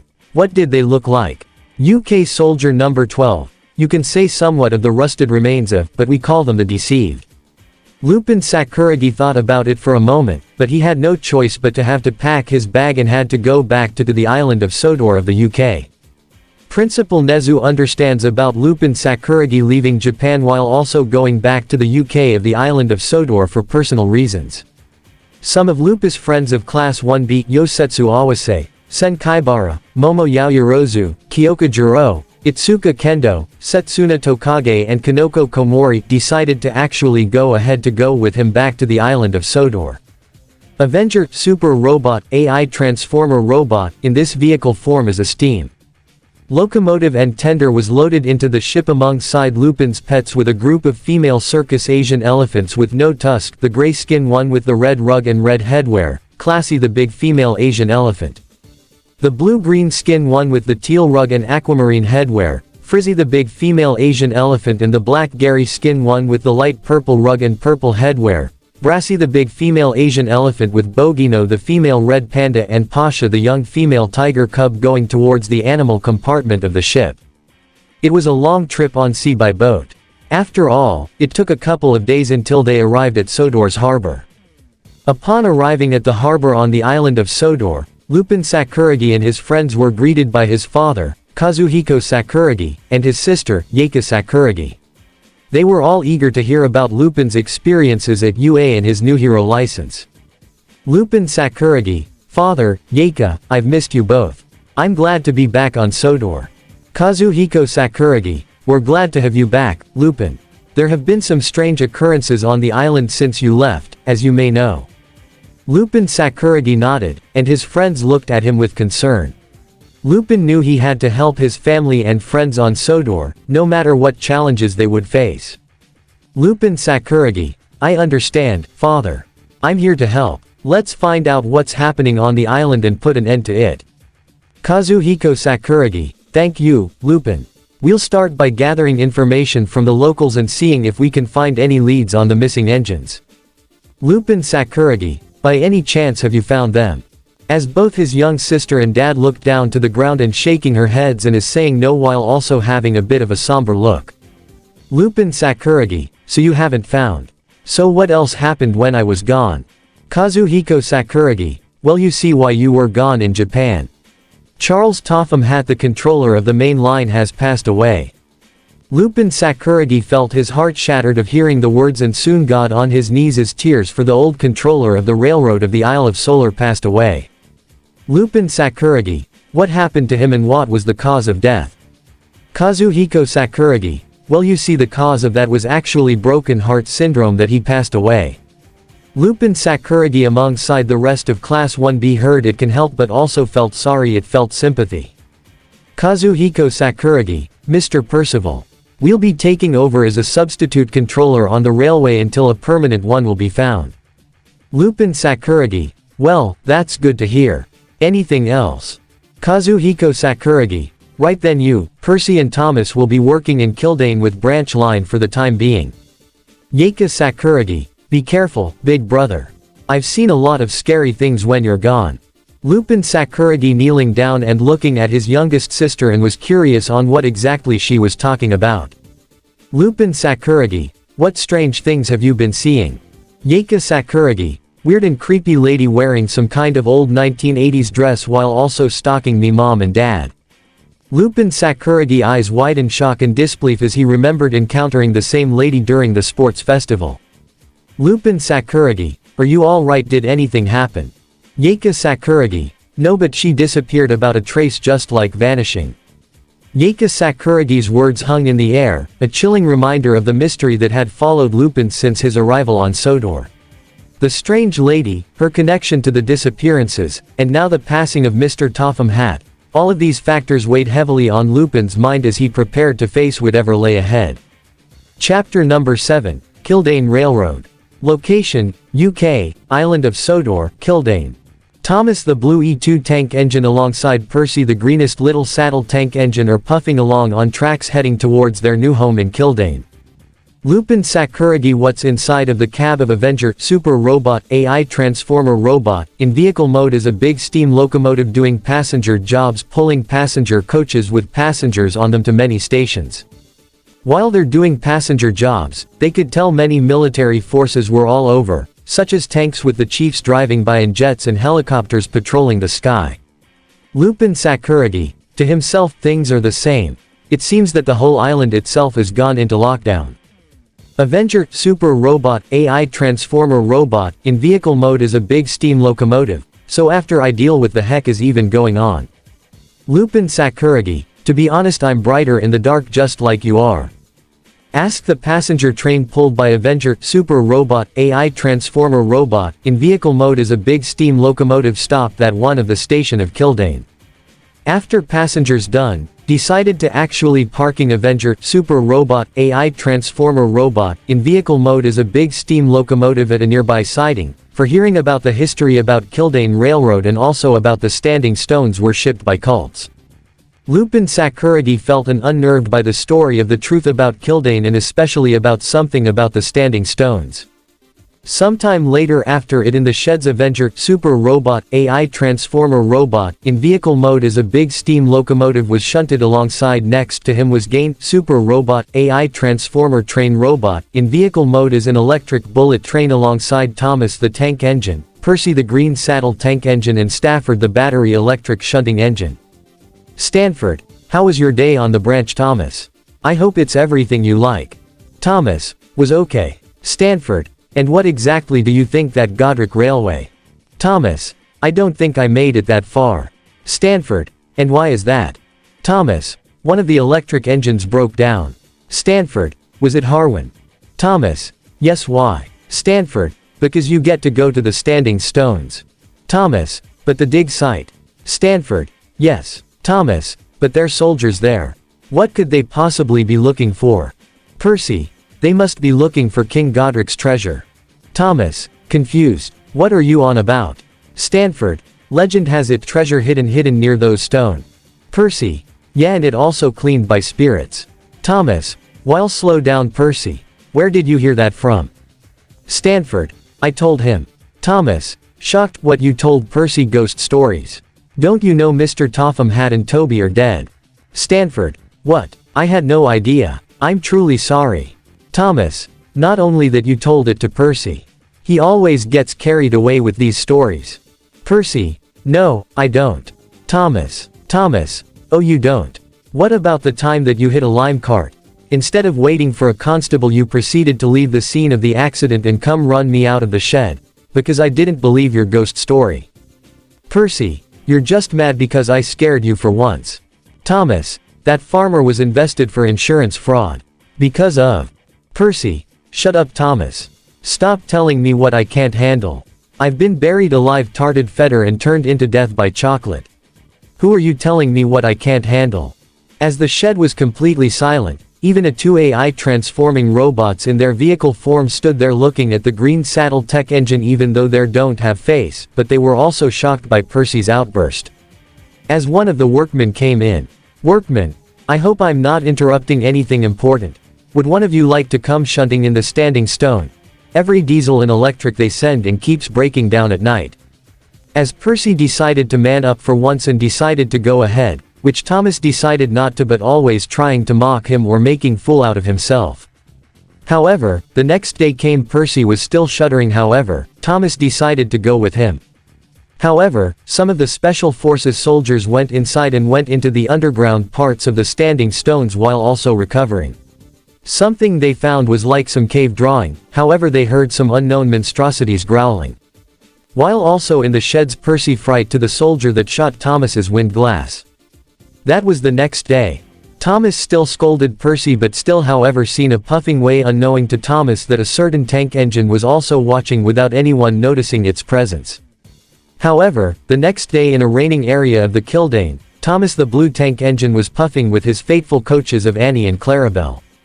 As the blue tank agent was talking to a smaller engine however giving some advice to make up with Percy as Thomas told one of the diesels to go ahead and take care of his coaches while going ahead to find Percy. While Thomas was puffing towards where Percy was at one of the sidings, He couldn't help but also felt his uneasy silence. However, he heard rusted wheels nearby. Thomas, Percy. As Thomas begins to puff forward into the forest area. Thomas, slowly puffing, look, I'm sorry. About what I said.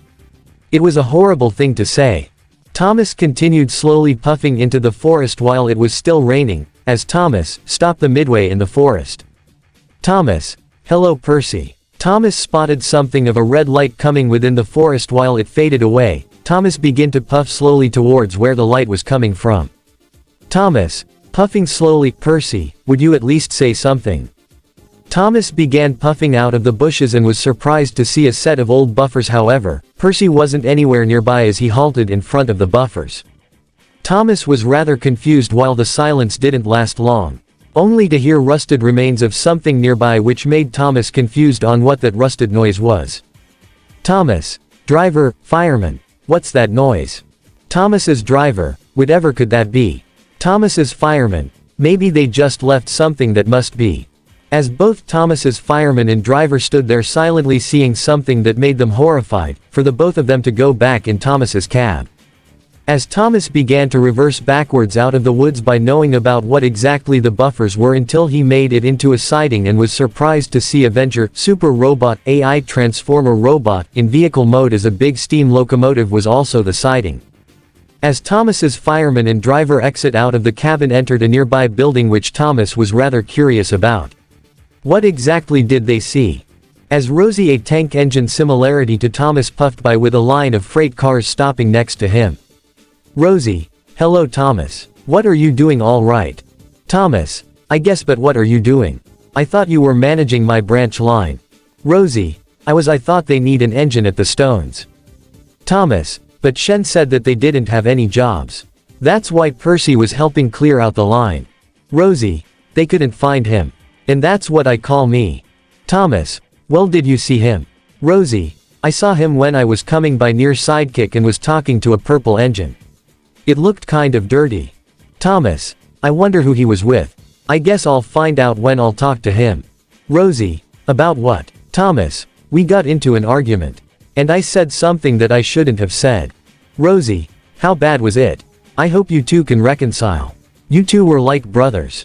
Thomas, like Bill and Ben. Rosie, that's bad. What could have caused a schism between you two? Thomas, Percy got my window shout out. Rosie, are you okay? No one was hurt, were they? Thomas, luckily. Rosie, that's a relief. Thomas, I need a new window though. Rosie, why did he do it? Thomas, Stanford got him riled up all because of a ghost story. I didn't exactly help, because he looks sad. So I agreed to help him out at the Stones where he startled a soldier and all because of a story. Rosie, it's not a story. I would know. I used to work there. Thomas, work there. Rosie, yes, during the war. We used to hide supply trains up there. And every night something strange would happen. Thomas, really? Rosie, yes. It had a bad taboo representation among soldiers. I remember seeing a new guards there every week. Thomas, what would happen? Rosie, it started simple. Trucks would move on the own on the night. Strange figures on the fence, strange noises, etc. And equipment started failing. Strange red lights began to appear. And soldiers began to go missing. But I will never forget it. Thomas, it. Rosie remembered having a flashback during the war while soldiers were yelling and shooting at something. Rosie, I could still hear the screams. It was evil, a creature from the deepest pits of hell. It was long and unnatural. You were lucky, Thomas, if you saw what we saw. However, Rosie decided to also continue doing her freight train work while puffing things, saying goodbye to Thomas, which Thomas also responded by saying goodbye to her as well. Avenger, Super Robot, AI Transformer Robot was also listening the whole story that Rosie was telling Thomas about her realizing that he was nearby. Would you decide to tell Lupin Sakuragi about his information later? However, as Thomas's driver and fireman also exited up building while also having a bit of a devastating new news to tell him. Thomas, there you two are. As Thomas noticing the looks on their faces. Thomas, is there something wrong? Thomas's driver, we have something to tell you. Thomas, what? Somewhere in the forest area of Sodor as it continued to rain. Thomas's driver said it was about Toby, and just like that lightning striped revealing Toby, the steam tram rusted part in the forest area. Chapter number 8, Unnatural Disappearances. Location, UK, Island of Sodor, Forest Area. At the forest area of Sodor, a certain Diesel by the name of Warship also known as Diesel 10 arrived amongst our many military crewmen to a site where Toby's rusted remains were. As Diesel 10 also known as Warship entered the forest area having somewhat of a somber look on his face, as many militaristic soldiers came out of the passenger carts related to do some investigating. As they were able to equip Diesel 10 also known as Warship his claw as they entered the forest area where Diesel 10 felt sorry for what happened to Toby as they loaded him up into one of the flatbed trucks. As one of the soldiers found one of the buffers inside to burn and destroy it. Location, UK, Island of Sodor, Iron Works. In the Iron Works, many of the steam engines were scrapped. Bert, the diesel twins of the Iron Works was shunted Toby to one of the near pilings as he was reversing. He heard a cart being pushed as he saw it. It collided with another truck. Bert, the Ironworks Diesel felt a bit uneasy while reversing back not even realizing that he was being watched by Deceived. Location, UK, Island of Sodor, HWS King God Red. As a certain black diesel was puffing in among the rails, while many steam engines pass by. As the black diesel engine began puffing near the beach area as he finally arrived to his destination. Location, UK, Island of Sodor, the Little Western. Diesel the 060 to BR Class 08 stopped midway as a workman came up towards a diesel. Workman, you there, we have a busy season ahead. A goods train will be delivered in a few hours. Get a sighting cleared for it. Diesel, yes, sir. You can trust me to handle these cars. Workman, very well. Now off you go. As Diesel the 060 to BR Class 08 was shunting trucks until he encountering a familiar Little Western engine known as Duck the 060 PTGWR 5700 pulling a line of freight trucks. Duck. Why, if it isn't Devious Diesel. Diesel. Hello Duck. Duck. So Mr. Percival trusted you enough to send you here. Diesel. I'm here, aren't I? Duck. That you are. So is my next train ready? Diesel. Not quite. I still need to get a few cars. Duck. Then hop to it. Have to keep to the schedule. There are two ways of doing things. The wrong way, or the Great Western way. Diesel. Then why don't you get them? Duck. I would, but I have more important things to do. So if you'll excuse me. Sometime later Diesel was able to fetch some of the trucks which Duck the Little Western steam locomotive was able to get a move on pulling his freight's train. Diesel. Good riddance. Workman number 2, you there. I need you to go get a small ballast train from Arlsberg. Diesel. Why should I take it? I am the shunter. Workman number 2, Donald is stuck in a siding. He can't move until it's repaired. Diesel. Very well. I shall go retrieve this train. Workman number 2, that's a good engine. Now don't, Dotterling. As Diesel began going towards Arlsberg to where Donald was stuck at a siding waiting for Diesel impatiently. Donald. Hurry up. You can't expect me to stay here till the wee hours, do you? As Diesel made his presence known into the yard while rolling towards the line of trucks. Diesel. Stuck, I see. Donald. You better not have come to mock me.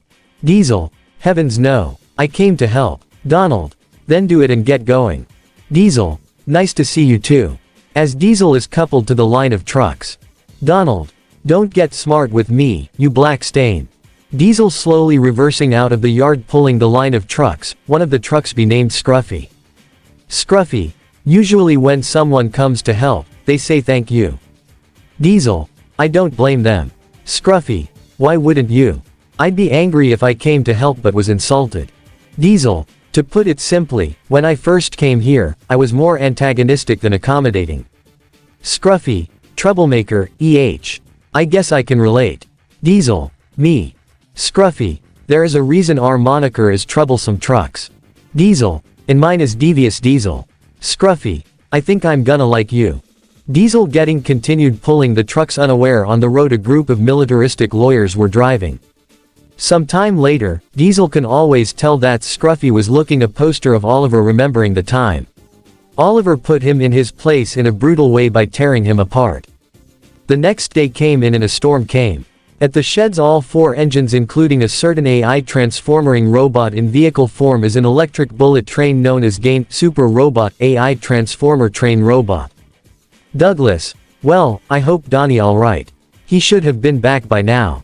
Duck, don't worry, Douglas. I'm sure he's only been delayed. Couldn't imagine everything to run so smoothly in this dreadful weather.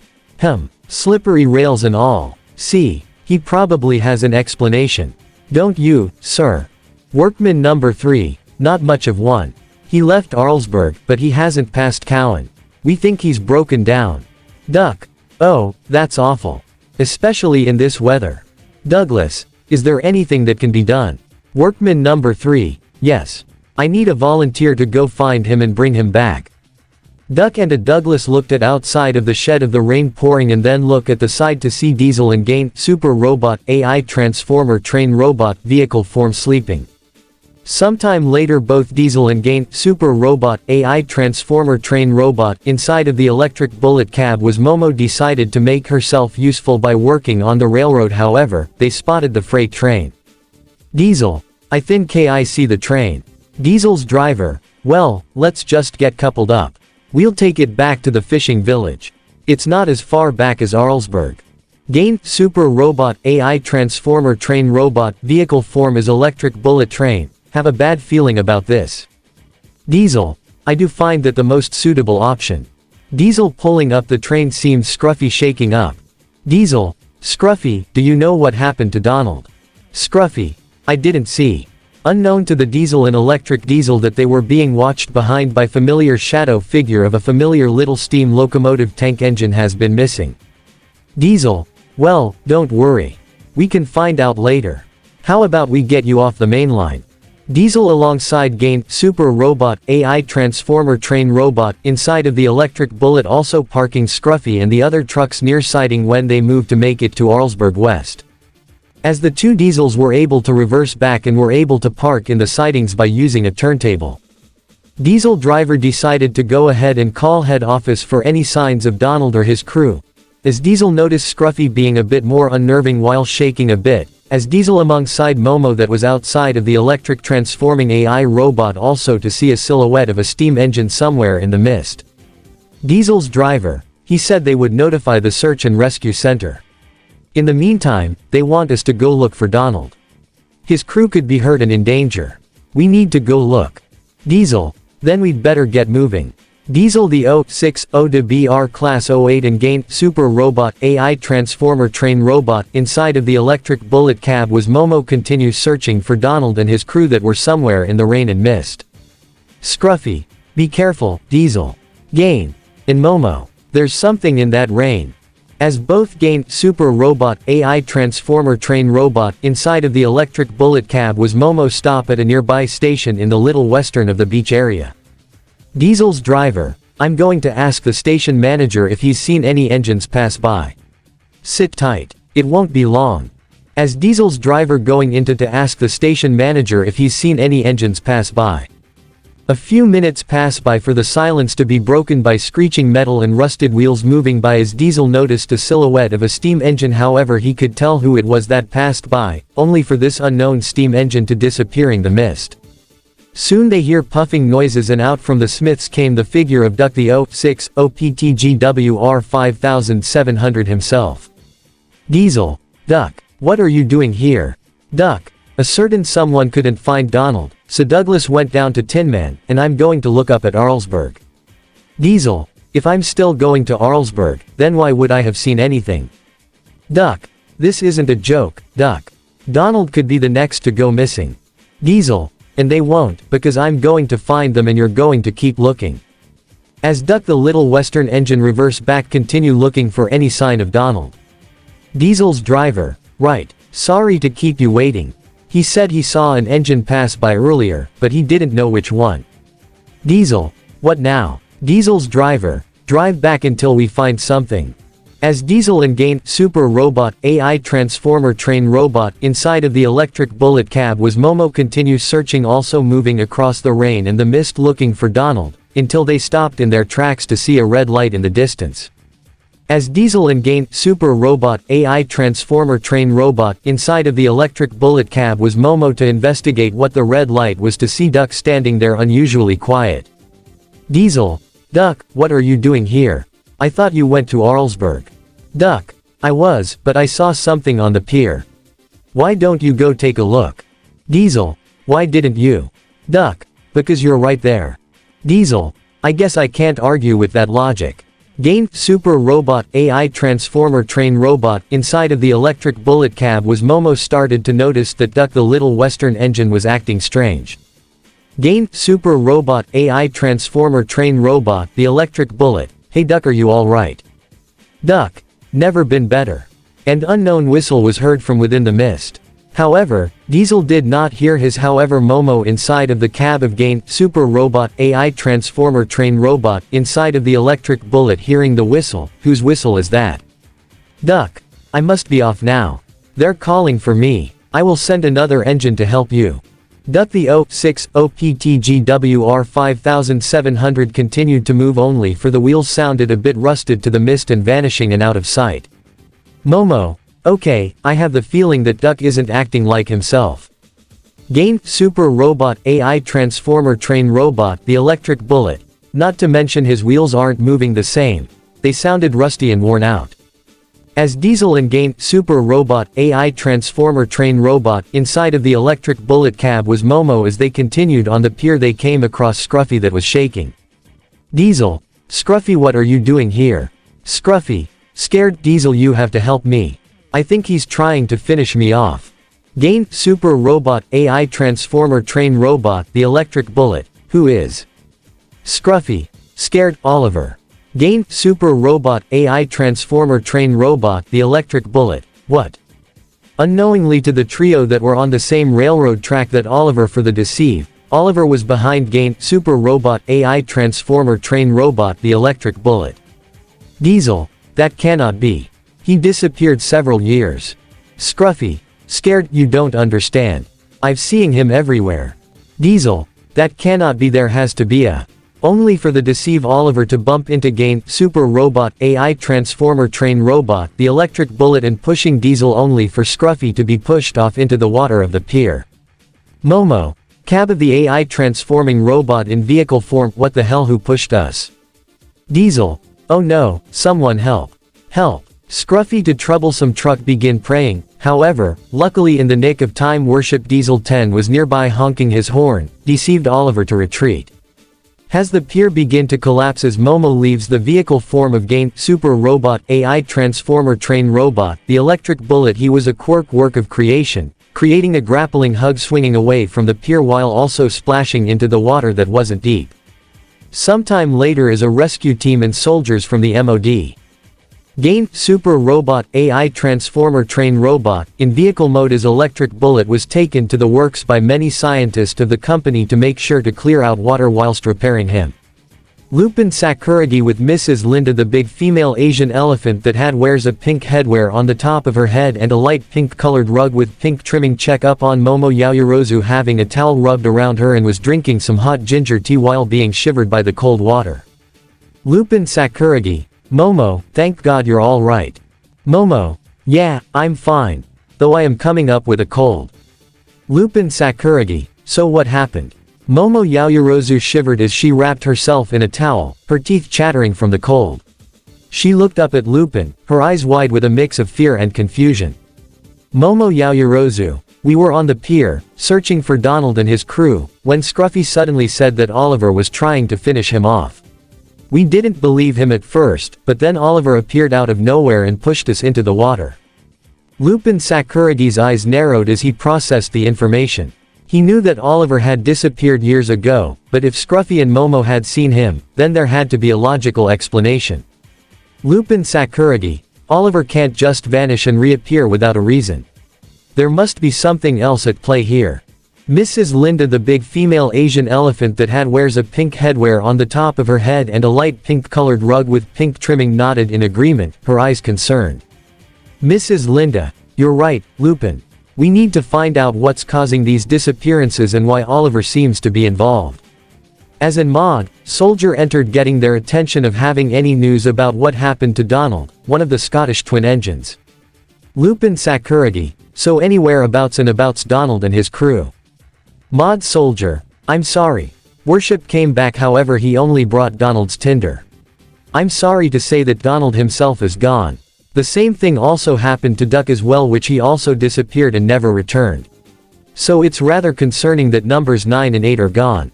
Lupin Sakuragi's heart sank as he heard the news about Donald and Duck. He couldn't believe that 2 more engines had disappeared, leaving their crews in danger and their friends and family in despair. Lupin Sakuragi, this can't be happening. Lupin's fists clenched. 9 engines missing. 8 if Oliver really was back. Somewhere in the storm, a whistle blew, 2 notes too high, like a scream frozen in metal. Chapter number 9, Chilling Terror. Lupin Sakuragi continued working on the branch line while also checking up on Momo in case if she was still recovering. Not to mention checking up on Gain, Super Robot, AI Transformer Robot, seen that many of the scientists made sure that he was still working properly. Not also that many the scientists were able to replace on a part while also patching him up with some new and improved parts that can be used waterproof types. As Lupin Sakuragi walked out of the building of his company that his father owns and was a bit happy to see Gain, Super Robot, AI Transformer Robot back in action sometime sooner or later. Lupin Sakuragi, to himself, thank God. Those 2 will be finally back in action sometime later. As Lupin Sakuragi soon heard his phone ringing as he picked up, and it was actually from Mr. Percival. Lupin, answering the phone, Mr. Percival, what can I do for you? Mr. Percival, on the phone, well, I was wondering if you're available. Lupin, on the phone, available for what exactly? Is it something important? Mr. Percival, on the phone, well yes, this is an important thing for you to do, is for helping James the Red Engine with a long line of cold trucks to be delivered. Lupin, on the phone, okay, that is just rather awfully suspicious. Mr. Percival, on the phone, he's there something that might be trouble you. Lupin, on the phone, I mean who exactly wanted to deliver coal? And do we have any idea who is the person that might have called you, that wants me in the end James deliver it? Mr. Percival, on the phone, well I can't say. Probably must have been some bad reception. For all I might know it could be a nearby town and needing coal. Lupin, on the phone, okay then I'm willing to do the job. I will get Avenger Might Gunner, Super Robot, AI Transformer Robot, seen that he is the only transforming robot available for the time. Mr. Percival, on the phone, well that's good to hear. Always be really reliable and useful. Lupin, on the phone, yes sir. As the phone call came to an end, as Lupin Sakuragi felt that this whole cold truck cargo felt a bit awfully suspicious, but he has it a job no matter what. Lupin, a lot of strange things been happening. Who the heck am I supposed to judge? We live in a world where people have quirks, and I'm not surprised that supernatural's entities do live among the shadows. Well, right now I have too. Yaika Sakuragi, can I come, big brother? Lupin Sakuragi eyes widened, turned around to see his youngest sister alongside Linda the young Asian elephant and Bogino the female red panda. Lupin, wait, why are you guys wants to come? Lil Linda, well we wanted to prove ourselves to be really useful. Bogino, and not all that, the grief you had. Of the sadness and sorrow of losing many of the angel thoughts Sodor including Sir Topham had himself. Lupin Sakuragi frowned, feeling the weight of his sister's words settle heavily in the pit of his stomach. The recent tragedies on Sodor had left scars on everyone, including his family. It was true, they had lost many friends, beloved engines, and even the wise leadership of Sir Topham had. Lupin, kneeling down to Yaika's level, I appreciate that you want to help, but this could be dangerous. The delivery might not be as straightforward as it sounds. Yaika, pouting slightly, but big brother, I can assist you. I can help with Gain or Avenger Might Gunner. I've been practicing. Lil Linda, nodding with her small trunk swaying, plus, we want to lighten your load. You shouldn't have to carry this all on your own. Lupin, sighing, I know you two want to help, and I love you for that, but I can't risk your safety. Just then, Bogino tugged at his pant leg with her tiny paws, her big eyes begging him. Bogino, softly, please, Lupin. We want to be a part of this. We're family, and family sticks together. Lupin's resolve began to crumble. He looked at their earnest faces, their determination shining through. Lupin, finally relenting, all right, you can come with me. But you both have to promise to stay close and listen to my instructions. If things get dangerous, I'm not hesitating to pull you out of there. Yeka, beaming, yes, I promise. Lil Linda, clapping her little front elephant legs, yay. We're going to help. With a small smile, Lupin ruffled Yeka's hair playfully, then motioned for the two young ones to follow him. Location, Gaines' shed. Lupin led his sister, Yeka, and her companions, Lil Linda the young Asian elephant and Bogino the female red panda, into the spacious shed where Gain was housed. As Lupin Sakuragi began to open the shed's getting Might Gunner Super Robot AI Transformer Robot, in robot mode getting his attention turning around having soft look in his face, even the mouth covered in a face plate. Might Gunner Super Robot AI Transformer Robot, in robot mode, hey boss how are you holding up? Lupin, to Might Gunner, doing fine my mechanical friend. Anyway, Mr. Percival gave us a job to do to help James with a coal delivery. Might Gunner Super Robot AI Transformer Robot, in robot mode, well that seems simple enough. Sometime later. Location, UK, coal plant. As James the Big Red Engine and Might Gunner Super Robot AI Transformer Robot, in vehicle mode is custom-made steam locomotive coupled to the long set of coal trucks. And just like that, two engines with the long set of coal trucks. However, what Lupin Sakuragi alongside his young sister and two animal companions, that's many of the coal trucks were actually deceives.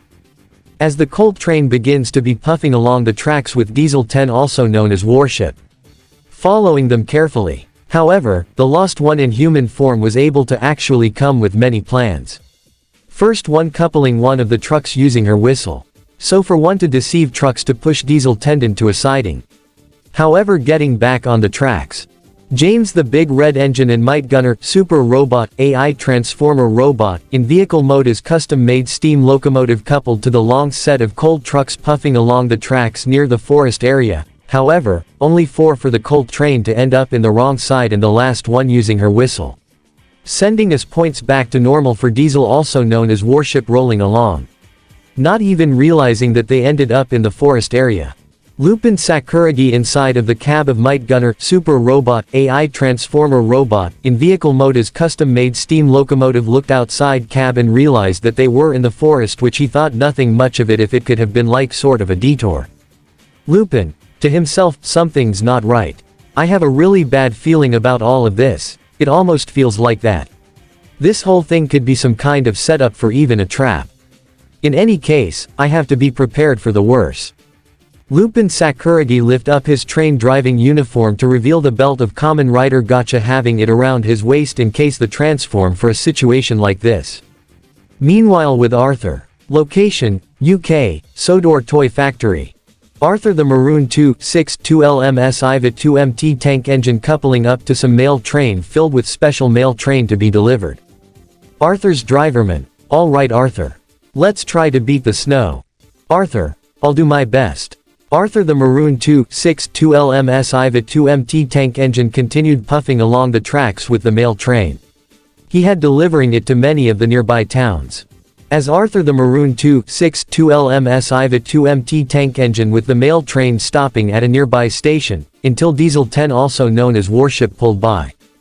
Arthur, can I help you? Diesel 10, Warship. No, I'm fine. Arthur, really? You look like you lost something. Diesel 10, Warship. No, I'm just looking around. No need to help. Arthur, are you sure? Out from one of the sheds came Splatter the purple 06 OBR class 08. Splatter, hey boss, did you found him? Diesel 10, Warship. Why Sludge? I have no idea what you're talking about. Splatter, you know the red one. Self-conscious, annoying. Dodge, total mock-up. Splatter, total mock-up. Diesel 10, Warship. No, I have no idea what you're talking about. Arthur, whatever it is, I hope you find it. As Arthur the Maroon 262LMS IVA 2MT tank engine coupling up to some mail train filled with special mail train puffing off to this next delivery stop. As time went by, the snow continued coming in. Arthur, driver, didn't Mr. Percival not want us running in the snow? Arthur's driverman, don't worry, Arthur will be at Burrow in no time. Arthur, it's not that I feel like I'm being watched. Arthur the Maroon 262LMS IVA 2MT tank engine coupling up to some mail train filled with special mail train realizing he was being followed about him realizing that someone was behind him. However, an unknown whistle switched the tracks. At a nearby siding, a small yellow lake tank engine. Watch from the distance Arthur the Maroon 262LMS IVA 2MT tank engine coupling up to some mail train filled with special mail train puffing nearby without even realizing his presence. Arthur the Maroon 262LMS IVA 2MT tank engine coupling up to some mail train filled with special mail train puffing to one of the sidings that lead into the forest. As the unknown engine turned out to be the lost one in its true form as 04OT steam engine stopped. Midway seeing the small yellow-like engine by the name of Proteus. Proteus, I'm afraid this way is closed. Go back the way you came. The lost one in its true form is 04OT steam engine puffing in reverse. Proteus watched the lost one retreat and looked on the other side. Arthur the Maroon 262LMS IVA 2MT tank engine coupling up to some mail train filled with special mail train puffing on the rails in the forest area which you felt a bit confused and a bit unnerved. Arthur, isn't there supposed to be another station up ahead? Arthur's driverman, I believe so but we should have reached it by now. Arthur, wait I think I see something. Arthur the Maroon 262LMS IVA 2MT tank engine coupling up to some mail train filled with special mail train puffing on the rails continue puffing in the forest area until he came across bunch of bushes and was surprised to be nearby a siding area and were stopped midway. Arthur, why were we switched into a siding? Arthur's driverman, no telling. We're thankful that we didn't derail. Arthur, I am too but we better get out of the forest. As there were sounds of rusted train-like wheels coming from the distance. Arthur, I don't want to stay here, let's back up. Arthur's driverman, we can't something could have fallen on the line. We need to go forward until we reach the main line. Arthur, but what about Emily's story? I don't want to get lost. Arthur's driverman, and you won't be. We'll keep moving. This is a small island we're bound to reach the main line soon. Arthur the Maroon 262LMS IVA 2MT tank engine coupling up to some mail train filled with special mail train puffing onto the rails puffing across the forest area. Trying to find a way out however, until Arthur saw something that almost looked like a steam locomotive figure somewhere in the distance of the fog stopping. Arthur, do you see that? Arthur's driverman, see what? Arthur, in the fog up ahead. Arthur, feeling a bit nervous but seeing this as unknown figure of a steam locomotive was in front of them which could be some usefulness. Arthur, hello, can you tell us which way to the main line? However, the steam locomotive in the fog didn't respond. Arthur, hello. Asked the steam locomotive in the fog didn't even respond back. Arthur started to actually look around which the first one was actually looking up at the snow. Arthur, snowing now. And then looking at the forest as if it was like a clue to Emily's story. Arthur, in forest. Then Arthur was able to figure out some of the pieces seeing anybody else put 2 or 3 of the clues. Arthur, I'm supposed to 2 out of 3 everything should be fine. As to steam locomotive in the front. Begin to move with its rusted wheels. Continued moving towards Arthur has his eyes widened and begin to move back. Arthur, oh no, it's one of them. Arthur's driverman. Arthur slow down.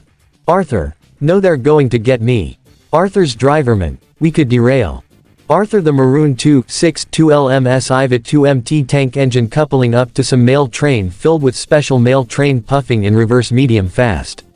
However, as the unknown engine that was chasing them that turned out to be deceived Donald without the tender chasing after Arthur. Proteus whistle changing one of the tracks for Arthur the Maroon 262LMS IVA 2MT tank engine coupling up to some mail train filled with special mail train puffing on to make it to safety as he uses whistle again to change the track for the deceived Donald without the tender going in the wrong direction. Arthur, I don't see it anymore. Arthur's driverman, then stop before we crash. Arthur the Maroon 262LMS IVA 2MT tank engine coupling up to some mail train filled with special mail train puffing on the rails, reverse slowing down the speed and stopping on the opposite side. However, on the other tracks on the right side were James the Big Red Engine and Might Gunner Super Robot AI Transformer Robot in vehicle mode as custom-made steam locomotive. Both and a half engines were surprising another steam engine. As Arthur was catching his breath only for his eyes to land on both James the Big Red Engine and Might Gunner Super Robot AI Transformer Robot in vehicle mode as custom-made steam locomotive. Out from the bushes came one of them demonic-like creature only for its neck to be neck-snapped by Lupin Sakuragi wearing the suit of Kamen Rider Gotcha. Lupin as Kamen Rider Gotcha, god damn it. I knew this whole thing was nothing more but a dead trap. I swear to. Only for Lupin as Kamen Rider Gotcha looked up to see one of the new engines that he's never seen before, which would be Arthur the Maroon 262LMSI 2MT tank engine coupling up to some mail train filled with special mail train. Lupin. Raised voice, hey. Are you alright? Arthur. Bewildered, yes. But what are you doing here? Lupin turned towards the path where he had just neutralized the threat. The foreboding forest felt less intimidating with the quirk and might of a few engines surrounding him. Lupin as Kamen Rider Gotcha with assurance, I'm here to find out what's really going on. This whole coal delivery, which turned out to be a whole setup. After when those trucks turned into those twisted monstrosity that I had to dispose of them. Which I have no idea. Yaka Sakuragi, Big Brother, are those horrible monsters gone? Lupin as Kamen Rider Gotcha, don't worry about it sis. Big Brother has your back. Yaka Sakuragi, the youngest sister of Lupin, came out of the cab of Might Gunner Super Robot AI Transformer Robot in vehicle mode as custom-made steam locomotive to him, still clad in Kamen Rider Gotcha, hugging his leg tightly while also having some tears in her eyes. Lupin as Kamen Rider Gotcha, it's all right. There's no need to blame yourself, to be honest. Even I am runner surprised by this unpredictable situation that sense that we're in. Yaka. Whispering, what did you mean when you said it was a setup? As the distant sounds of chaos faded, Lupin stood tall, looking toward the horizon obscured by looming trees and heavy mist. Lupin as Kamen Rider Gotcha, right now we need to get the hell out of forest, which certainly seems that we might actually have a disadvantage. Arthur. I agree, this would make things a lot easier. And James. You should come as well. James. And why should I even come? It would be better off if you should have left me here. As everyone looked at James in disbelief as he was willing to give his own life away, as everyone could tell the way he looked at them, of the eyes of the Big Red Engine having despair, losing all hope. Arthur. Nonsense, I think you still got plenty of life in you. James. When I'm gone they'll just replace me with some spam can say I was a nice bloke and act like I never have existed. Arthur. I don't think they will. James. And why is that? Arthur. They didn't give your friends numbers to new engines, did they? James. No. Arthur. They obviously still care. James. Yeah, I guess you're right. So. Arthur. So James, will you come with us to Barrow? James. The Big Red Engine didn't say a word. It only took a few seconds for him to reply. James. Yes, I will. Arthur the Maroon 262LMSI 2MT tank engine coupling up to some mail train filled with special mail train alongside couples with James. The Big Red Engine and Might Gunner Super Robot AI Transformer Robot in vehicle mode as custom-made steam locomotive in the back of the train. Arthur's driverman. Alright Arur, we've been standing here long enough, can't be late. Arthur the Maroon 262LMSI 2MT tank engine coupling up to some mail train filled with special mail train alongside couples with James. The Big Red Engine and Might Gunner Super Robot AI Transformer Robot in vehicle mode as custom-made steam locomotive in the back of the train, puffing across the rails. Trying to actually find a way out of this creepy-like forest. However, without them realizing, on top of one of the hills was the last one in human form, watching them, having a bit of an irritated look on her face.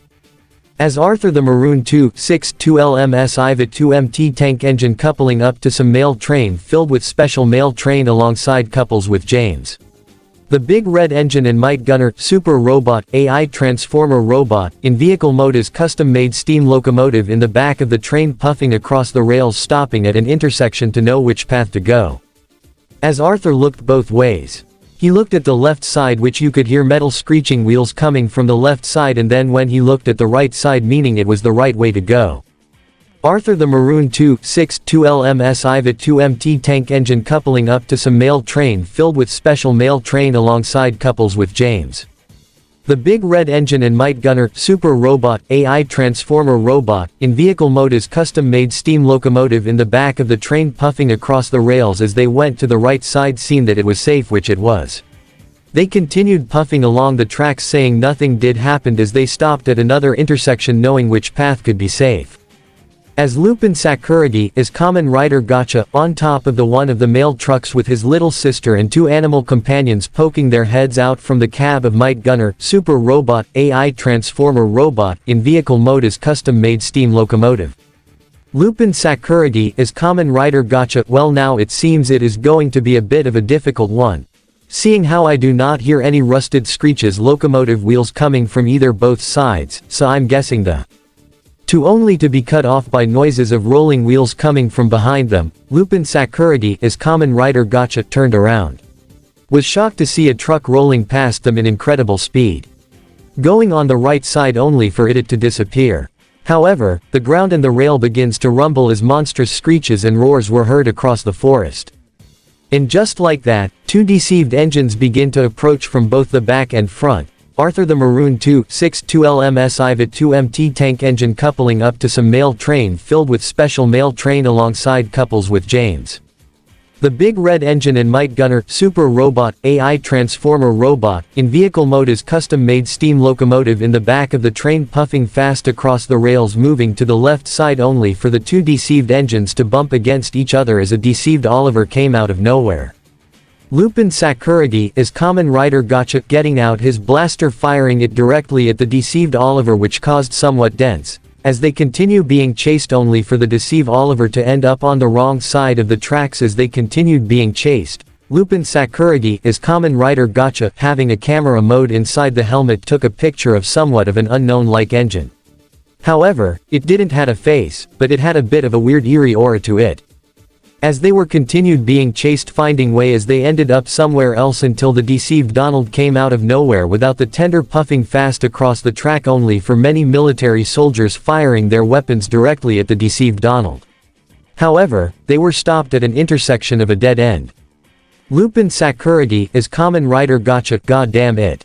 This is a dead end. Lupin Sakuragi is Kamen Rider Gotcha turned around. He could tell that he could hear the deceived Donald without the tender coming closer. Lupin Sakuragi is Kamen Rider Gotcha got to do what a hero has to do to sacrifice themselves for even his loved one. Yeka.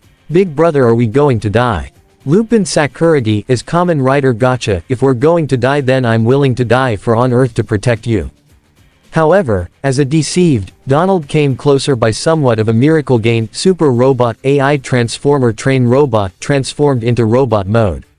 Grabbed the deceived Donald without the tender, threw him off the cliff, but what they did not realize that when he was throwing out, the cliff ended up in one of those magic buffers without any of them realizing. Gain Super Robot AI Transformer Train Robot in robot mode. Well, it seems I finally made it on time to save if all of you.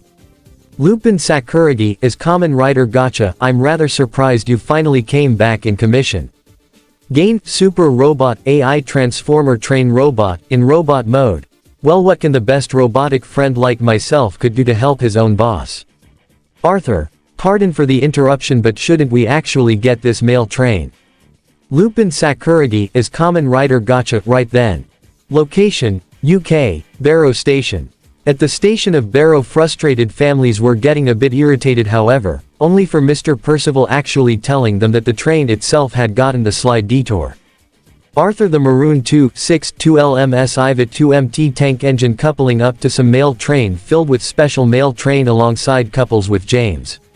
The big red engine and Might Gunner Super Robot AI Transformer Robot in vehicle mode is custom-made steam locomotive and was pushed by Gain Super Robot AI Transformer Train Robot in vehicle mode as an electric bullets train, gently pushing them in the station. Mr. Percival. Well, now it certainly seems that one of the transforming robots finally decided to bring back more than just presents, and I'm running proud of you, Arthur, to actually do some noble cost. Arthur, thank you, sir. The crowd cheered, a wave of emotion washing over them. Though there had been turmoil during their journey, the sight of their beloved engines brought comfort.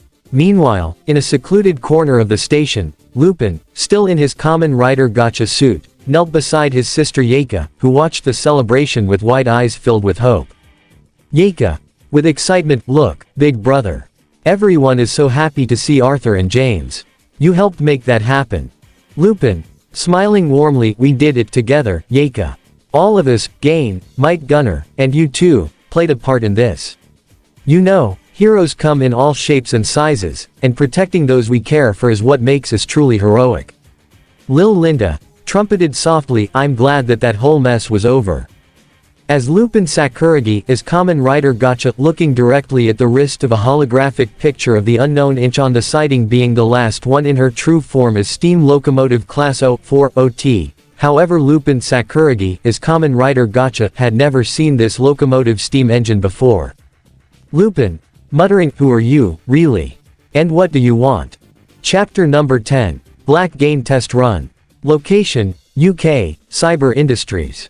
The aftermath of the whole incident that happened in the snow after being chased by one of the deceived dead engines such as Percy, Duck and Oliver including Donald, but they were able to came back in one piece.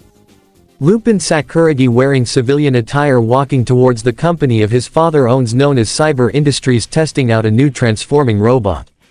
Lupin Sakuragi walked into the observation room where his father was at. Lupin Sakuragi, so dad, what exactly did you call me? Kazuhiko Sakuragi, well, we're testing a new transforming robot that we have developed.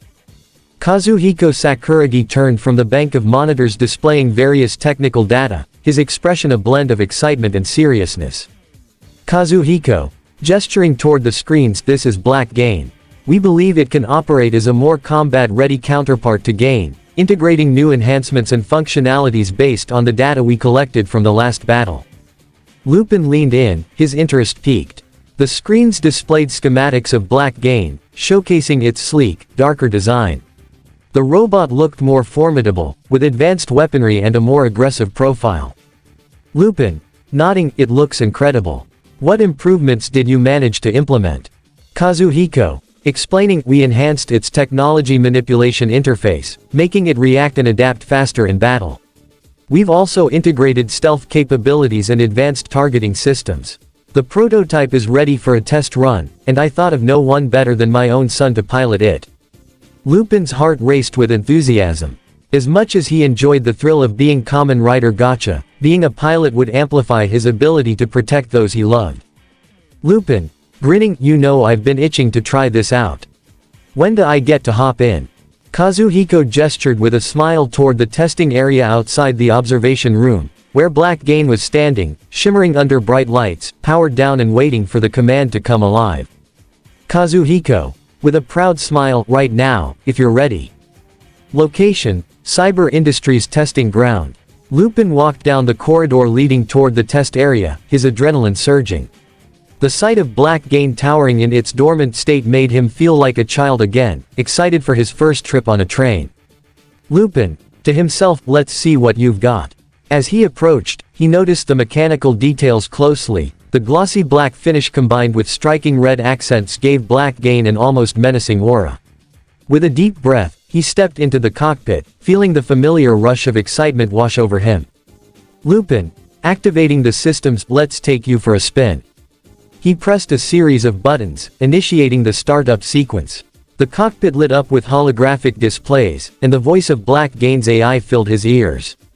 Black Gain, calm and authoritative, initialization complete. Ready for operation, pilot Lupin Sakuragi.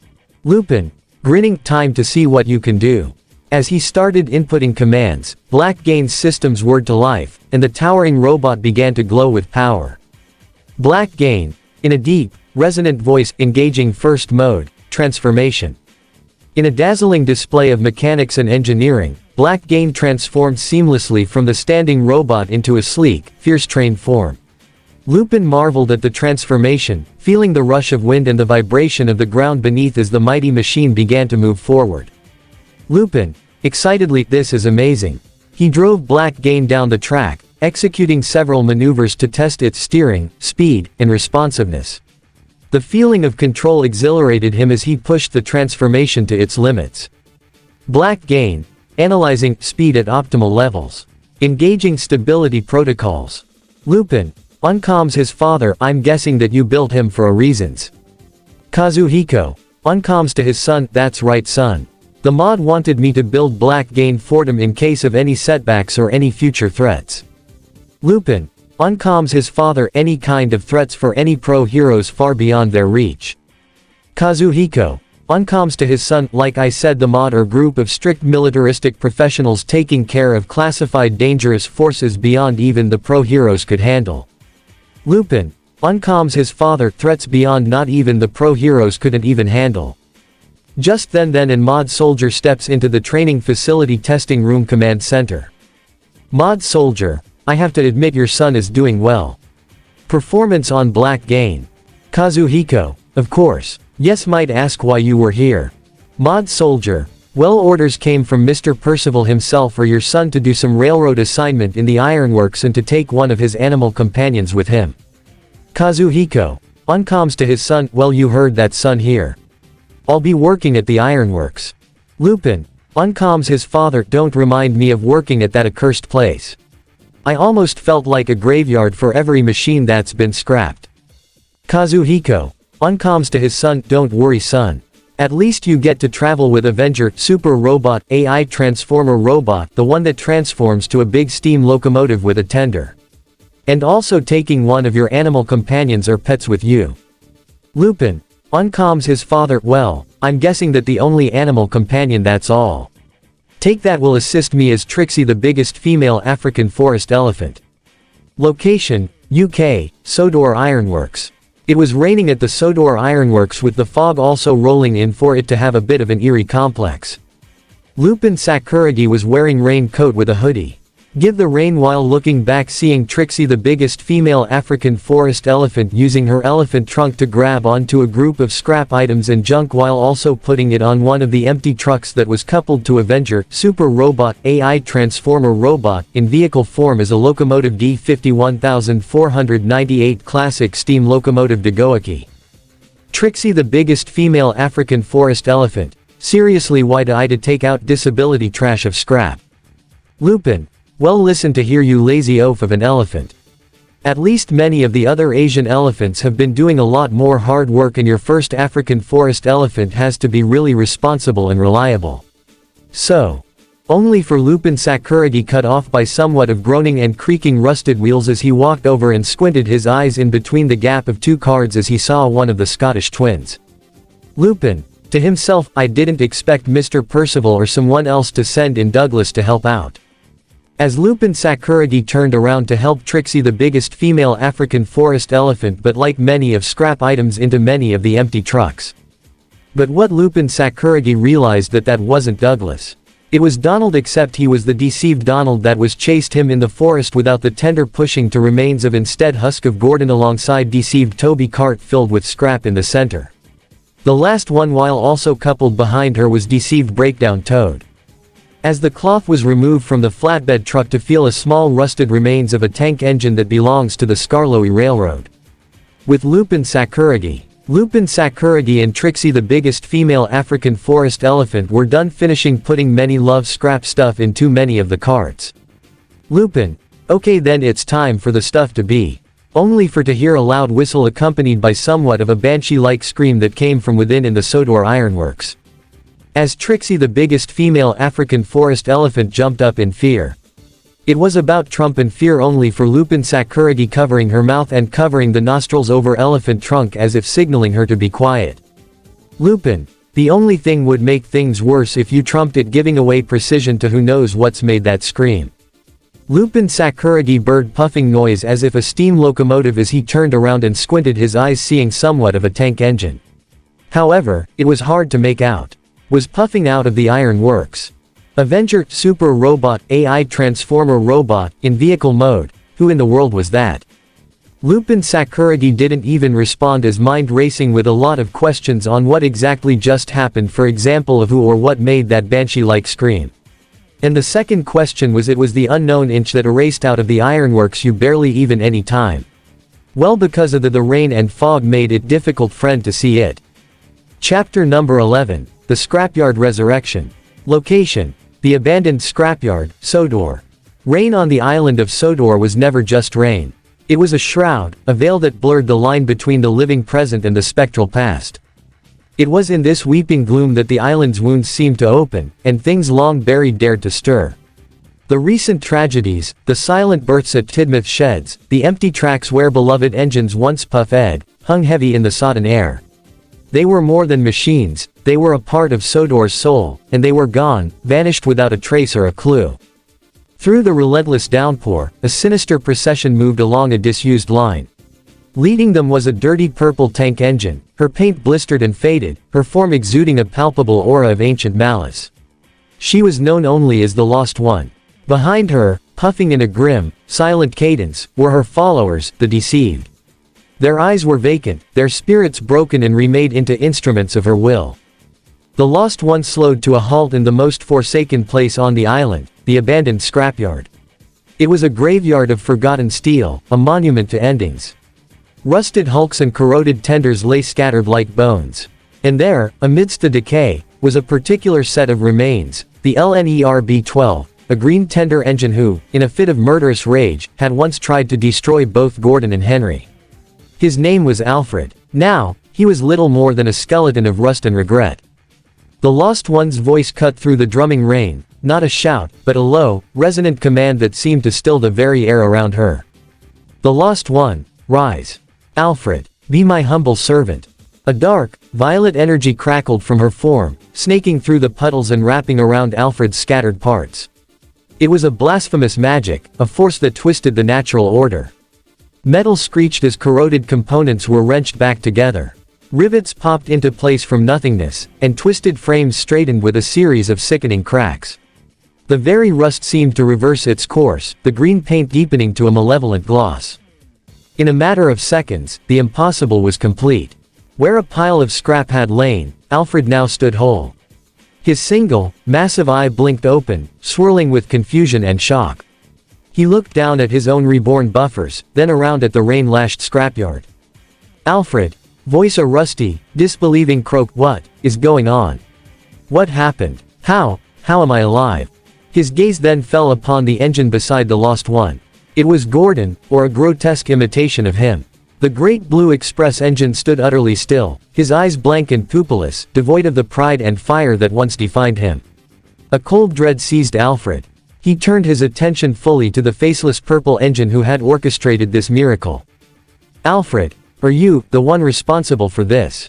The Lost One? Yes, I am, Alfred. You may call me the Lost One. And you will serve under me. As if on cue, the phantom image of Gordon flickered and vanished into the sheeting rain, a mere illusion to cement her power. Alfred understood. This terrifying entity had not only brought him back from oblivion but had also ensnared his old rival. A slow, dark smile spread across his faceplate.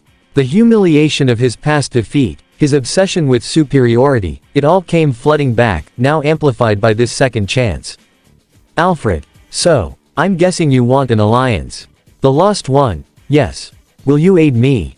Alfred, aid you in what, exactly? The Lost One, in attaining ultimate power. Would you not want that? Alfred didn't need to think. He wanted power. Power to show the entire world his true superiority. Power to ensure every single engine, especially those who had ever looked down on him, would know their place beneath his wheels. This creature was offering him a front-row seat to the downfall of everything he despised. Alfred, his voice dropping to a venomous, eager whisper, yes.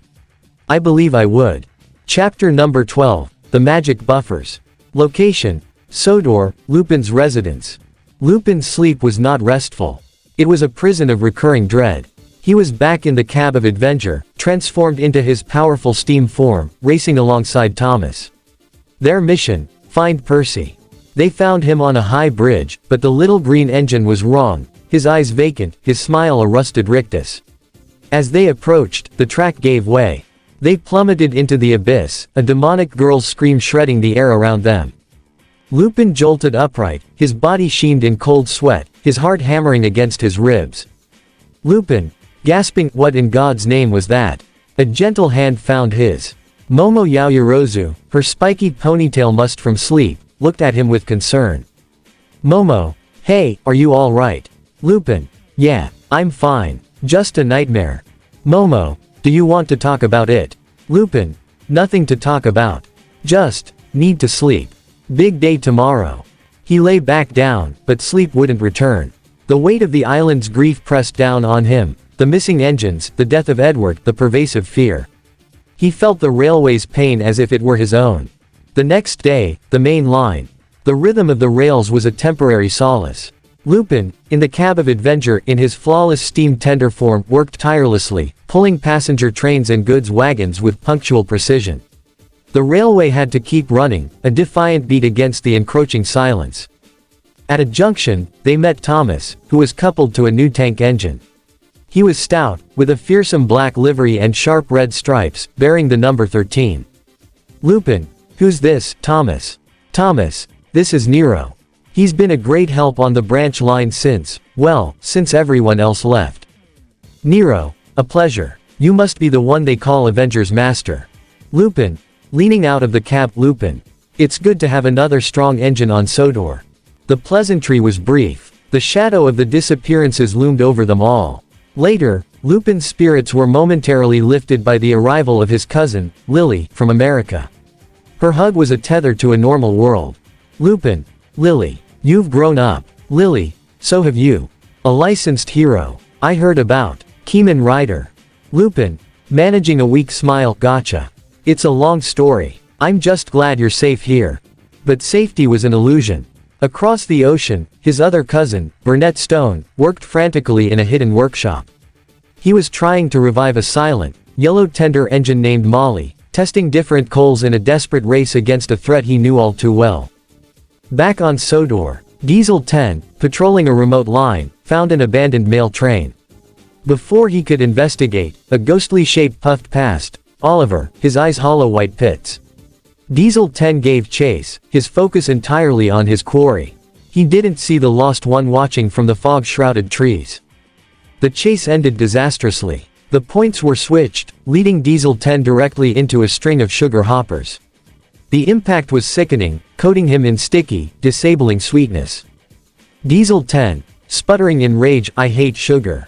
Later, as he sat on a flatbed after being rescued, Edward pulled in with a passenger train. Edward, good gracious. Warship, are you alright? Their conversation was strained but friendly. Before parting, Diesel 10 muttered a cryptic warning about the deceived engines and old paired buffers. Edward, ever thoughtful, filed the information away, a puzzle piece he didn't yet understand. It was a piece he would never solve. On his next run, the points were tampered with again. An oncoming engine, Murdoch, couldn't be warned in time. Edward's final, horrified shout was a warning to the world he was about to leave. Lupin's home, the funeral. The funeral for Edward was a somber affair. The entire island mourned. Lupin stood with his family and friends, tears streaming down his face, his hands clenched into fists. Lupin, whispering through gritted teeth, why? Why does every good engine have to be taken? Adventure, in vehicle form, stood silent and imposing, a statue of shared grief. Itsuka Kendo held Lupin's arm, offering silent comfort. But Lupin knew grief was a luxury they couldn't afford. It was a trap that led only to more loss. Knapford Station, A lead. At Knapford, Thomas was despondent.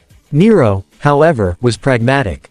Nero, the buffers. Diesel 10 mentioned them. There's a pattern. Thomas, we can't tempt fate. Nero. Lupin, approaching with Lily, he's right, Thomas. This isn't a normal villain. This is something supernatural. We have to follow every lead. Determined, the group, Thomas with Lily in his cab, Avenger with Lupin in his cab, and the Scottish twin Douglas, ventured to the mysterious buffers Douglas spoke of. With a deep breath, Douglas rolled forward, and vanished through them. Thomas and Avenger followed, plunging into an unknown realm. The other side, the nightmare. They found themselves in a twisted, dark reflection of Sodor. The air was cold and still. As they explored a tunnel, a monstrous roar echoed around them. Adventure. Via internal comms to Lupin, analysis, unknown biological signature. High threat level. Recommend retreat. Lupin, if we go back, it might be waiting. Our only way is forward. They pressed on, eventually finding themselves on a precarious bridge. Lupin's nightmare flashed before his eyes. And then, a familiar whistle cut the silence. From the opposite tunnel emerged Percy. But it was the deceived Percy, rusted, groaning, with a smile that didn't reach his empty white eyes. Deceived Percy, voice a hollow mimicry, come with me, Thomas. I can lead you to the others. Lupin, don't listen to him, Thomas. It's a trap. Deceived Percy, we could be so useful together, just like old times. Lily, from Thomas's cab, terrified, Thomas, he's scaring me. We shouldn't have come. The act was perfect, a heartbreaking imitation of their friend. But the illusion shattered when Douglas, desperate for any sign of his lost brother Donald, made a terrible choice. Douglas, you said you had others. What about Donald? Deceived Percy, bring Thomas to us, and you'll see. With a cry of anguish and regret, Douglas shoved Thomas and Avenger towards the deceiver. The bridge gave way exactly as in Lupin's dream. They fell, the lost one's demonic scream of triumph ringing in their ears. The mines, Proteus. Miraculously, they survived the fall, landing in a deep mineshaft. Low on coal and hope, they were fleeing the echoing pursuit of the deceived when a soft, yellow light appeared ahead. A small, kind-faced O-40 tank engine puffed out of the darkness. Lupin, in his Kamen rider suit, wary, who are you? The engine, I am Proteus. Do not be afraid. I am here to guide you. Lily, Thomas, it's an angel. Proteus, not an angel. A shepherd. The one who hunts you is a misguided soul, bound to a rusted husk after being trapped here for 20 years. She seeks an engine, one of the first sentient vehicles, to complete a dark ritual and gain ultimate power. You and your friends are targets because you are the oldest, your spirit's the strongest fuel for her magic. Thomas, what happens if she finishes the ritual? Proteus, nothing good. She must be stopped. Go. The engine she seeks is hidden deep within these mines. I will hold them off. As Proteus derailed the pursuing deceived duck, Thomas, Avenger, and Lupin raced deeper into the earth. Back on Sodor, the substitute controller, Mr. Percival, grew suspicious of a new engine named Nile. Diesel 10, remembering Edward's last words, realized Nile was a traitor. A chase ensued, ending with Nile surrounded by mod soldiers and the stern PT Boomer. Forced to explain, Nile revealed the Lost One's plan in her hidden stash in the ironworks. As the mod dismantled Nile, they made a hopeful discovery. James and Bert were found alive in the hideout, though Bert mourned the loss of his diesel twin. Thomas's group, guided by Proteus's directions, found themselves on a cliff on Muffle Mountain. It was a trap. The Lost One attacked, sending Thomas and Avenger careening off the cliffside. Lily, who had been separated, found her way to Burnett Stone's hidden workshop and frantically explained everything. Lily, Grandpa, we have to help them. She's after Thomas. Burnett Stone, face pale with dread, Lily, you led her here. The engine she seeks, it's Molly. Lily, but you said your sister died. Burnett Stone, I thought she had. But the woman controlling these horrors, that thing is my sister, Lily. Her name is Jezebel, and if she powers Molly with the souls of the engines she's captured, there will be no stopping her.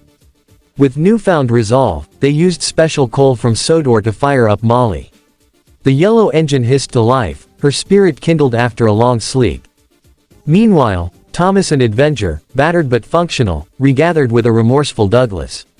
With the help of George the Steamroller, they fought their way out of the mines, bursting into the rainy dawn just as the Lost One and her new servant, the resurrected Alfred, closed in.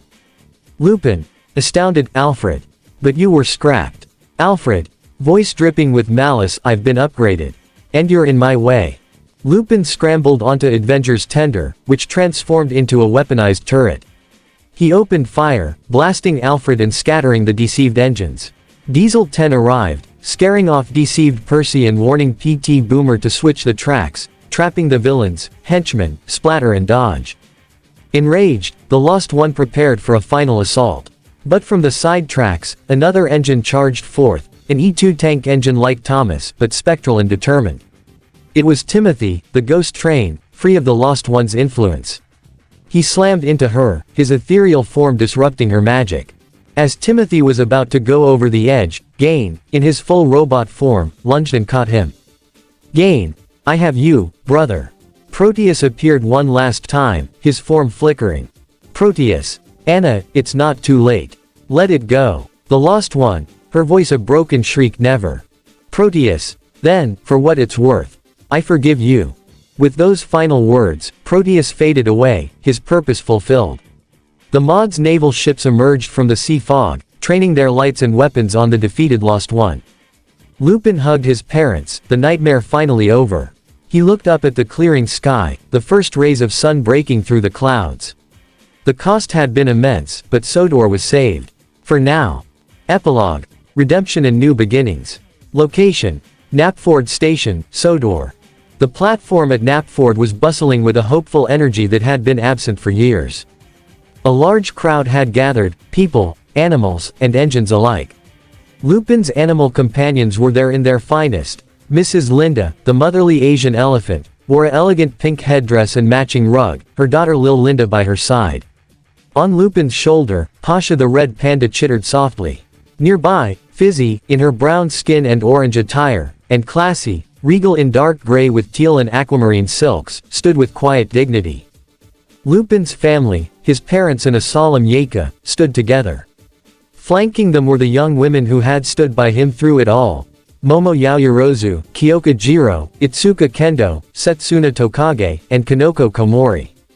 At the center of it all stood Mr. Percival, the temporary controller, ready to address the crowd. Mr. Percival, ladies, gentlemen, animals, and engines. I have gathered you all here today for an announcement of profound importance for the Northwestern Railway.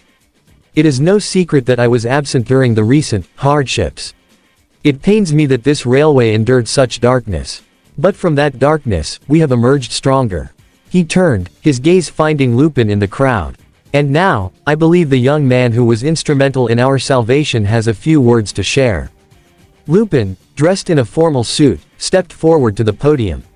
He took a deep, steadying breath. Lupin, hello, everyone. My name is Lupin Sakuragi. Some of you may also know me as Kamen Rider Gacha. I've lived and worked on this island, and I've seen the fear and loss we've all endured. We've lost friends. We've faced nightmares. But we also learned that not everything that seems monstrous, is. He paused, letting his words settle. There is another among us. An engine many of you know only as a specter of fear, the ghost train. But I have come to know him as Timothy. And he, more than anyone, deserves a chance at redemption. He has known only loneliness, isolation, and a purpose forced upon him. He fought for us when it mattered most. A signal was given. From a distant siding, a silver E2 tank engine, polished and gleaming, cautiously puffed forward onto the main line. A murmur rippled through the crowd. Thomas whistled a happy, welcoming greeting. Lupin, I know you might be afraid. Or skeptical. But I ask you, as someone who has fought for this island, to not judge him by his past. Judge him by the choice he made to stand with us. Everyone deserves a second chance. Everyone deserves the hope of a new beginning. Please, give him the chance. A silence hung in the air, then was broken by the sound of rolling wheels. One by one, the engines, Thomas, James, Henry, even a begrudging Diesel 10, gave short, affirming whistles. The crowd began to applaud, a wave of acceptance for the silver engine who bowed his buffer beam gratefully. Mr. Percival returned to the podium, a satisfied smile on his face. Thank you, Lupin. That leads me to my final duty. My tenure as controller was always meant to be temporary. It was the wish of the previous controller, the late Sir Stephen Topham Hatt, that his successor be chosen with care. I am now honored to fulfill that wish. Please welcome the new head of the Northwestern Railway, Sir Bertram Topham Hatt. From the crowd stepped a dignified man with a kind but firm expression, the spitting image of his father. The applause was thunderous. Sir Bertram, thank you. You may not know me well, but you knew my father. He was immensely fond of his engines, and I intend to be the same. I may not quite fill the position he held. I suspect I shall be known more for my directorship than my girth. A warm chuckle spread through the crowd. But regardless of size or title, I promised to honor his legacy and lead this railway into a peaceful and useful future. The ceremony concluded with a symphony of whistles and cheers. As the crowd began to disperse, Lupin allowed himself a moment of quiet relief. From the corner of his eye, he saw a familiar shape, a green engine, Percy, watching from a misty distance. But the rust was gone from his wheels, and the hollow, malevolent light from his eyes was replaced by a soft, sad glow. With the lost one dismantled by the mod, her hold had been broken, leaving behind only the peaceful, lingering spirits of those she had deceived. It was not a threat, but a memory. A farewell. Years later, time flowed as steadily as the tides around Sodor. Lupin had married his beloved partners, and their home was filled with the laughter of their children, Leonard, May, and Jack, each a unique blend of their parents' spirits and quirks. Sir Bertram had proven to be a fair and capable controller, a steady hand guiding the railway into a new era of prosperity. The days of the deceived were a somber chapter in history books, a nightmare from which they had all awoken. One rainy afternoon, Lupin, now a little older, pulled on his raincoat and headed for the yard where adventure waited in his flawless steam form. As he reached for the cab door, a familiar, wistful whistle echoed through the damp air. He turned. There, puffing slowly along a distant track, was Percy. His paint was bright, his puffing steady and clean. But he was translucent, a ghost of light and rain. He looked towards Lupin, his expression one of profound gratitude and peace, before fading into the thick gray mist, returning to whatever rest he had found. Lupin watched the empty track for a long moment, a quiet smile on his face. Then he climbed into the warm, dry cab of his oldest friend. Adventure. All systems operational, Lupin. The goods are loaded, Lupin. Then let's not keep them waiting. Right away, Avenger. With a confident blast of his whistle, Avenger moved off, pulling his long train of goods into the rainy day, puffing steadily onward towards the future. The end. And this is the end of the movie of What If. I hope you guys like to know if you're leaving a comment down below and subscribe to the channel.